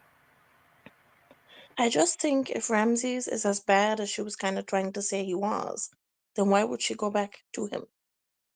If I'm thinking that somebody is that bad, I'm not returning to them. And then her saying to the girls on the couch, like, oh, I really hate this man. Like, you're going to say you really hate this man, but you still went back to him. So you kind of hated him all that much. You're just In showing what off. regard? If she could have gone back to him for sex only. That's one. But I also think that, to be honest, and this is where Marissa, I wouldn't use the word accountability, but I think Marissa needs to do work on herself. Is that I think it's probably the best relationship she's had. We heard from her siblings and her mom that she's used to dealing with very, very trash men. So, whatever people have to say about Ramses, he's better than the men she's dated in the past. So she's maybe trying to make something of it. Which really doesn't say much about her choice. Let If me he's help you better than who understand she this part, chose, though, she needs Amanda. to Hold choose on. better. Let me help you understand this part. You're conflating her going back some months ago with how she feels now. She hates him now because he wouldn't take her back. That's a whole different thing. It's easy to sit up on this stage now, tell a person that you hate them, but you was begging to be back with him some months ago. So that's not hard to understand. She hates the man because he refused to change his opinion, though he was still sleeping with her. She was hoping that still sleeping with them, they can fix whatever it was. But when the man has already told her love is not enough, she should have known sex wasn't enough either. Because Wasn't that's what sex he was their whole actually was problem saying. anyway? Huh? Wasn't sex their whole problem anyway? No, sex was never their problem. Everything else was their problem. Sex was easy for them. Sex I was agree with confusing that. their problems. Sex was in the way. They jumped in early and stuff and was happy about it. She was happy to tell us that the sex was great. That was the problem. It was confusing everything else. This woman sat on on the platform and told this man that she was willing to sit in an unhappy relationship for 5 years. Is this in the beginning, first 5 years, or is this like we've been married for 50 years and 5 of it might have been bad? Like, which 5 years are you referring to? Because that's crazy to me. I'm not starting 5 years off of a bad marriage, hoping that it's going to be good. He did her a service that we all agree on this part by exiting out of the situation, but she was going to sit here and lie to herself to prove either her mom or whoever else wrong on why she should be with this man. Jump in, see. I was just gonna say, Jay, everything you said, and the only thing I'm gonna add is that if Marissa keeps up this, she's just gonna find another Ramses or somebody worse than Ramses. And I think that's where she has to continue to work on herself, because trying to bargain with a man that has already told you that he doesn't want you by using your body or whatever type of techniques you were trying to use on top of your own, wants of self-gratification. I'm sure that was part of it too. But that's where she's gonna F up. I mean, Ramses, we've already dug in on what his problem is, and we don't all agree on all parts, but I think we kind of spoke on that. But I was kind of sad to see her now that she's trying to be attorney. Unfortunately, she didn't pass the bar, but she's working on it. To have that lack of couth and that lack of common sense to admit out loud on national TV that you allowed this man to play you once again, to me is showing a lack of judgment and a lack of common sense. And I think as long as she shows this level of simplicity in her thought process and her ability to want to be loved so bad that she just take whatever and be a doormat, she's going to attract way worse than Ramses. If we think Ramses is a villain, it's going to get worse. So, that's what I have to say about that. So I think Marissa, unfortunately, is her own worst enemy. She doing herself worse than Ramses can ever do her with this type of thought process that she got. So is Ramses really a villain if his biggest issue is he is not coming forward to say how he truly feels with his doubts? That's the biggest issue I saw with Ramses. Is he truly a villain? Steven was a villain. Seemed like they made up, but is he a villain? Steven is not. I actually think Steven actually was more sincere than Ramses.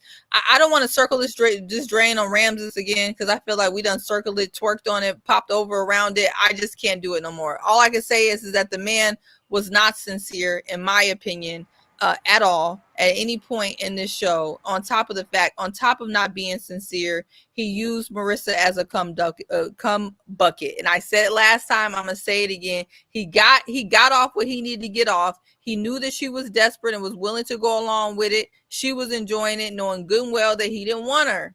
And a lot of the men on the panel don't want to admit it because y'all be doing it too. Everything you said sounds great. That is not why we ain't. That is not why we ain't admitting it. The same way you can understand how she can go back to an ex is the same way I can understand how he could also be in a place where he's not sure. The same way you're able to explain her behavior of going back to an ex and going, I can totally understand. Well, I can totally understand how he can also have doubts and not fully in. No. You made it into a cum bucket. Hold on. You made it into a cum bucket, which you've made it into a very sinister thing that he's just using as a cum bucket. I don't like that. Because you're making it. And again, you can hold your opinion, which I'm not saying you have to change anything. I'm saying from our perspective, it's easy when you were able to understand how she went back to him. It was easy how you understood that she now knew how to be a sex pest again, right? Because that's what she did. She became a sex fiend and tried to win him over by sexing him all over again, right? And so it's easy to understand that point.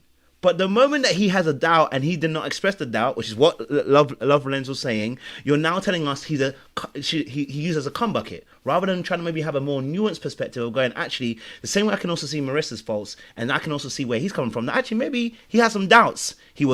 Maybe he was in it in the beginning and then realized, actually, I cannot do this. Right? So is she using him as a sex? Is she using him for sex only? Because she only went back there for sex. Can I respond to that? What I said is the woman version of what I just said about Ramses. I wasn't trying to. What I said about Marissa is just as damning to Marissa as a woman as what I said about Ramses. I wasn't making excuses for her. I said that actually she was so low, so vulnerable, so sad, so desperate that she used her vagina to try to get him back, and it didn't work. I don't know how that's being understanding or kind. I think that is very bad as a woman. I don't think anything I said about Marissa is kind. It's actually very sad. Listen to how you put the two together, and you'll know how that's different. I'm confused. I'm literally confused. You spoke about how she was low. So it's speaking about her mental aspect, right? But you didn't speak about him being low. You spoke about him using her as a cum bucket. It is completely different. He's a very low. Do you see what I'm saying, G? I got you. He is a very low person. He's also floating on he's floating on a very low vibration. Okay. He's very low vibrational at that point. I don't know where he's at now. Maybe he's grown, but his low vibration is what allowed him to use another human being for their body and not for their soul. Now that's probably maybe because he was low. You're still on the same wave track. You're still on the wave track. Still are. He used that. Yeah, I think the worst thing about relationships is a lack of trust, not dealing with cheating, but the lack of trust in what your partner says, and it can come before the relationship even begins. And you say that the men on the panel probably is making excuses for Ramses because we do it and you don't know any of us. You left out so many nuances and things in between. Why can't the men on the panel? We dated somebody. I don't know you, sir. Yeah, I don't know you. Right? But you included me. I'm a man on the panel. That's cool, but I'm a man on the you panel. just said I don't know any of y'all, and you're already wrong. So I had to stop you. You said I don't know any of y'all, I can and stop I do the know semantics, people. but it won't stop my point. The semantics will not It stop does my stop point. your point because you said I don't know what y'all doing. You Okay, don't know what so I watch know. this. Watch this. You know who? All of them, and you don't know me, and you included me in that. So I'm not going to go on me and say the same point I was about to say. Well, just take you out of it. I said some of the men on the men on the panel could be doing the same thing. You sound like a hit dog. All you got to do is say I ain't a part of it. Yeah, you're Then I would have extremely said, all right, emotional. sir. Why you need to cut me off? Why you I'm don't want me to say my I'm point? just correcting you. Why you need to Let's behave, guys. Let's behave. Let's behave. Let's behave. Don't cut me off. I'm gonna say the same thing. Your emotions. Let's behave, guys. Let's behave, guys. Let's behave. Let's behave. Your emotions will not guys. stop me from making a logical point that I see Just people as doing in emotional as relationships. I am. You're going back and forth with me. You know, I so have to you say my emotional point. too. Wait, You guys. leave Let's keep on off. the point. Let's keep on the point. Don't make bland statements about a whole genre, a whole Okay, gender. you just tell me that, but don't call me emotional. You're going But back that's and the forth. same thing I'm saying. I just said What it in is more your details. point? I want to hear the Ladies and point. gentlemen, All right, thank We you. can't hear the point because he's telling me what I don't know. He don't Y'all know what I all projecting I'm gonna leave here. because I don't want to get out of character. Please, ladies Yeah, I'm and gonna leave, gentlemen, yeah. we are I've all been in one off on projecting. this girl. Go ahead and leave All because right. you're emotional yourself. Hey. Come on, guys. Peace and love, peace and love. I just had a quick question that blew It's just my the mind. over talking. It's just the over talking. from my brother, They don't want to hear you Make say your something point, logical. Lovelens. My Make your brother. point, Lovelens. Make your point, Lovelens. Please. No, go ahead, I just Trey. had Make your a quick point. question. I had a quick Well, before you go, question. Trey. Before you trade, Okay. Lovelens finish his point, and then let him go. Lovelens, go for it.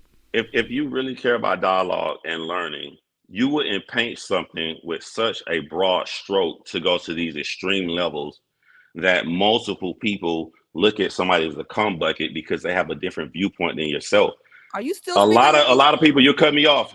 Why you Because want you're to cut still me off? speaking on me. Speak on you. Don't speak on me. I can Let speak him on finish whatever I your point. want to. I can speak on whatever. You're not my mom. You're not my mom. You're not my Let him finish the mom. point. You're not my mom. You can't Seaway, let dictate him how I finish talk. the point. Let him finish the point, Seaway. He can finish his I point. can't. If we're having a conversation, you're on the panel.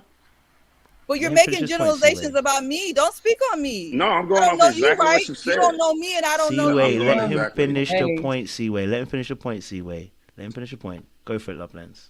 Yeah, if you care about details and you care about nuances and you want to try to learn the most as you can, there are so many different options in between these extreme viewpoints. How many people? We're not even talking about men or solely, just humans in general. In between that, you can be in a relationship.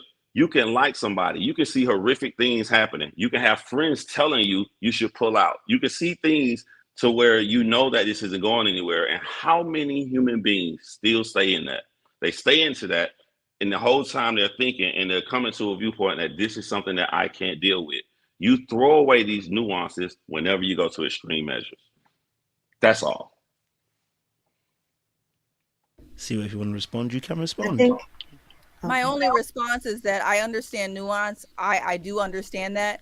My point is that I watched the show, and my opinion is that the nuance does not exist with Ramses as it relates to that issue. Now, it may exist in other people's lives.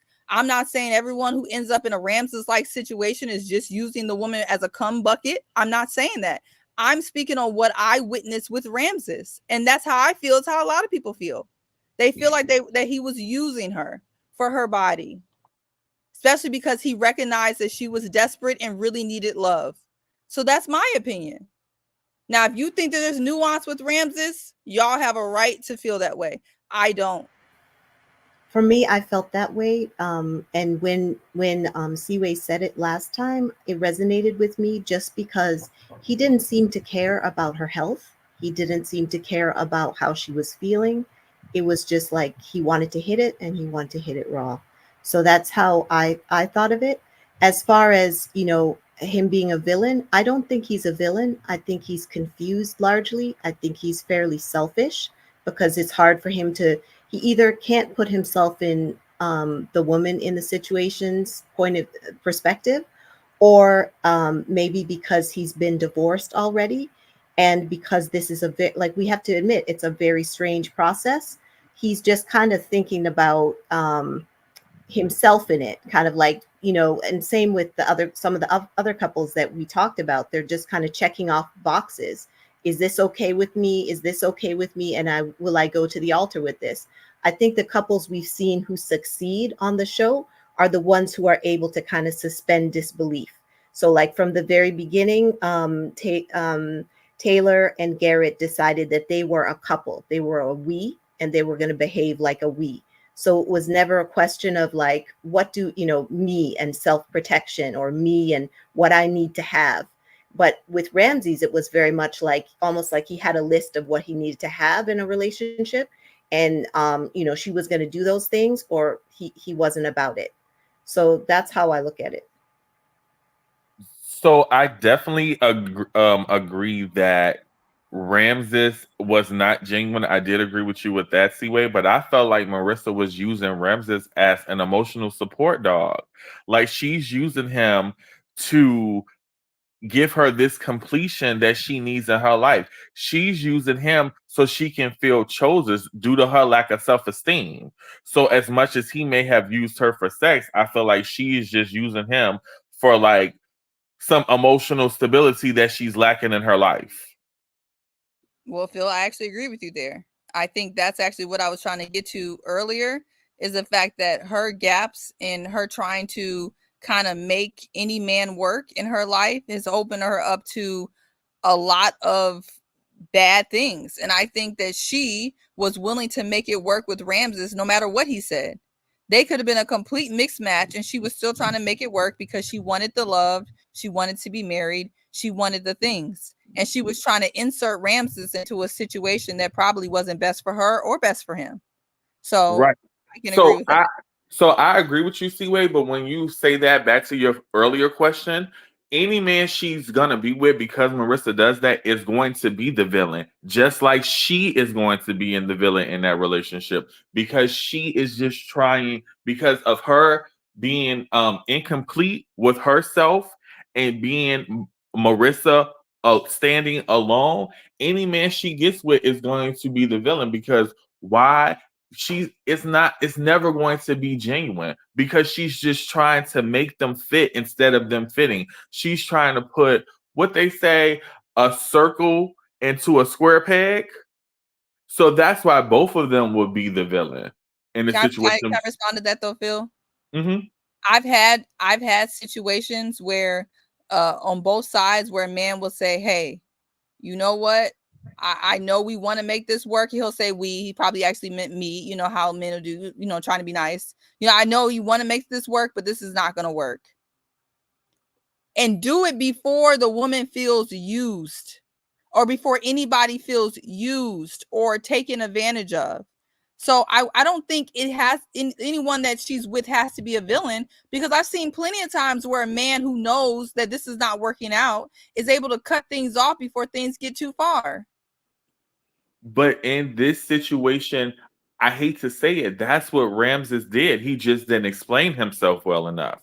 He cut it off before they made it to the altar, which was the best thing he could have done, instead of getting to the altar and cutting it off, or going through with the marriage and then a couple of months later they're getting divorced. So in fact, he did do the best thing in that relationship. He thought this was a girl he could enjoy. They made it out the pods. They made it on vacation, but once they lived together, he saw that it wasn't working. His explanation could have been better. He owed her that much, but he did make the best decision for that relationship that he could. He cut it off before they got to the altar. His reasons were selfish, and because the reasons were selfish, the way he cut it off with her wasn't right. I don't think with him, with the generalization you made, I think Marissa would do better with a man who is mature and a man who is more secure in themselves.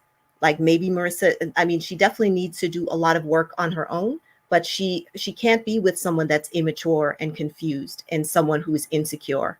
That just magnifies all of her issues. So I disagree that, you know, any man she's with would become the villain.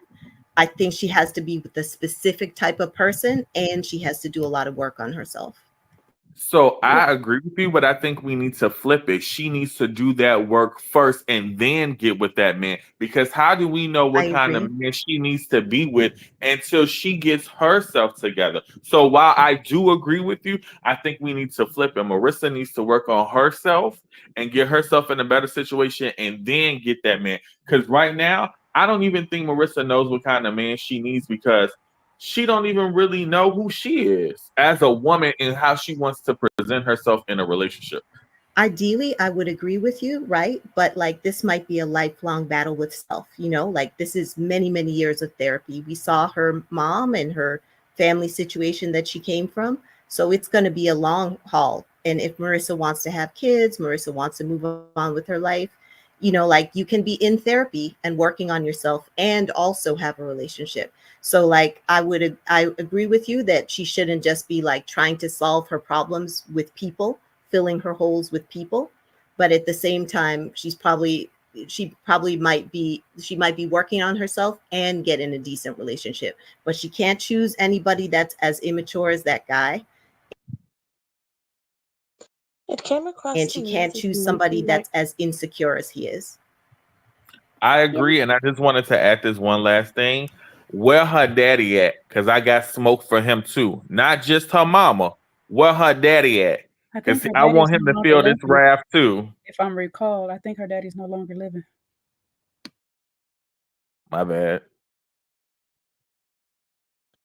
I got the Yeah. impression from Marissa as well that she wanted so desperately to pick a different kind of guy to what she normally chooses, because what she normally chooses quite clearly doesn't work. And I feel that made her choose Ramses because Ramses said a lot of very different things in the past to her. And I think she became obsessed with this idea like, he's so different. He couldn't be like the other guys because he's so different. And it made her choose him. And he looks different and he dresses a bit differently. He's quite flamboyant. He's quite out there. If I saw Ramses, I might think, well, isn't he interesting? Until you get speaking to him and realize it's not really that way. Honey, how do I pronounce your name? Honey Yan? It's Hania. Hania? I'm sorry, I apologize. I love your point. It made me cringe at the final second of that scene when Ramses went to hug Marissa because the entire conversation was about her needing her space, and I was just like, this dude, like he's showing that he's extreme, extremely selfish. But whenever I look at Ramses, I just see a guy that should not be in a relationship. I don't care what the reason is. You have broken somebody else for whether your lack of ability to say how you feel, whatever the reason is. If you genuinely care, you stay out of relationships. My issue with Marissa is I see a lot of people uh, that need to work on themselves. However, if she does get this perfect guy that you're talking about, this guy that's tailor made for her, you tend to lack off on trying to figure out your own issues. That person can mask you from doing the self discovery that you need. I think you're right. I think it's tough though because you have the one little life, and like it's for us women, it's ticking. The clock is ticking.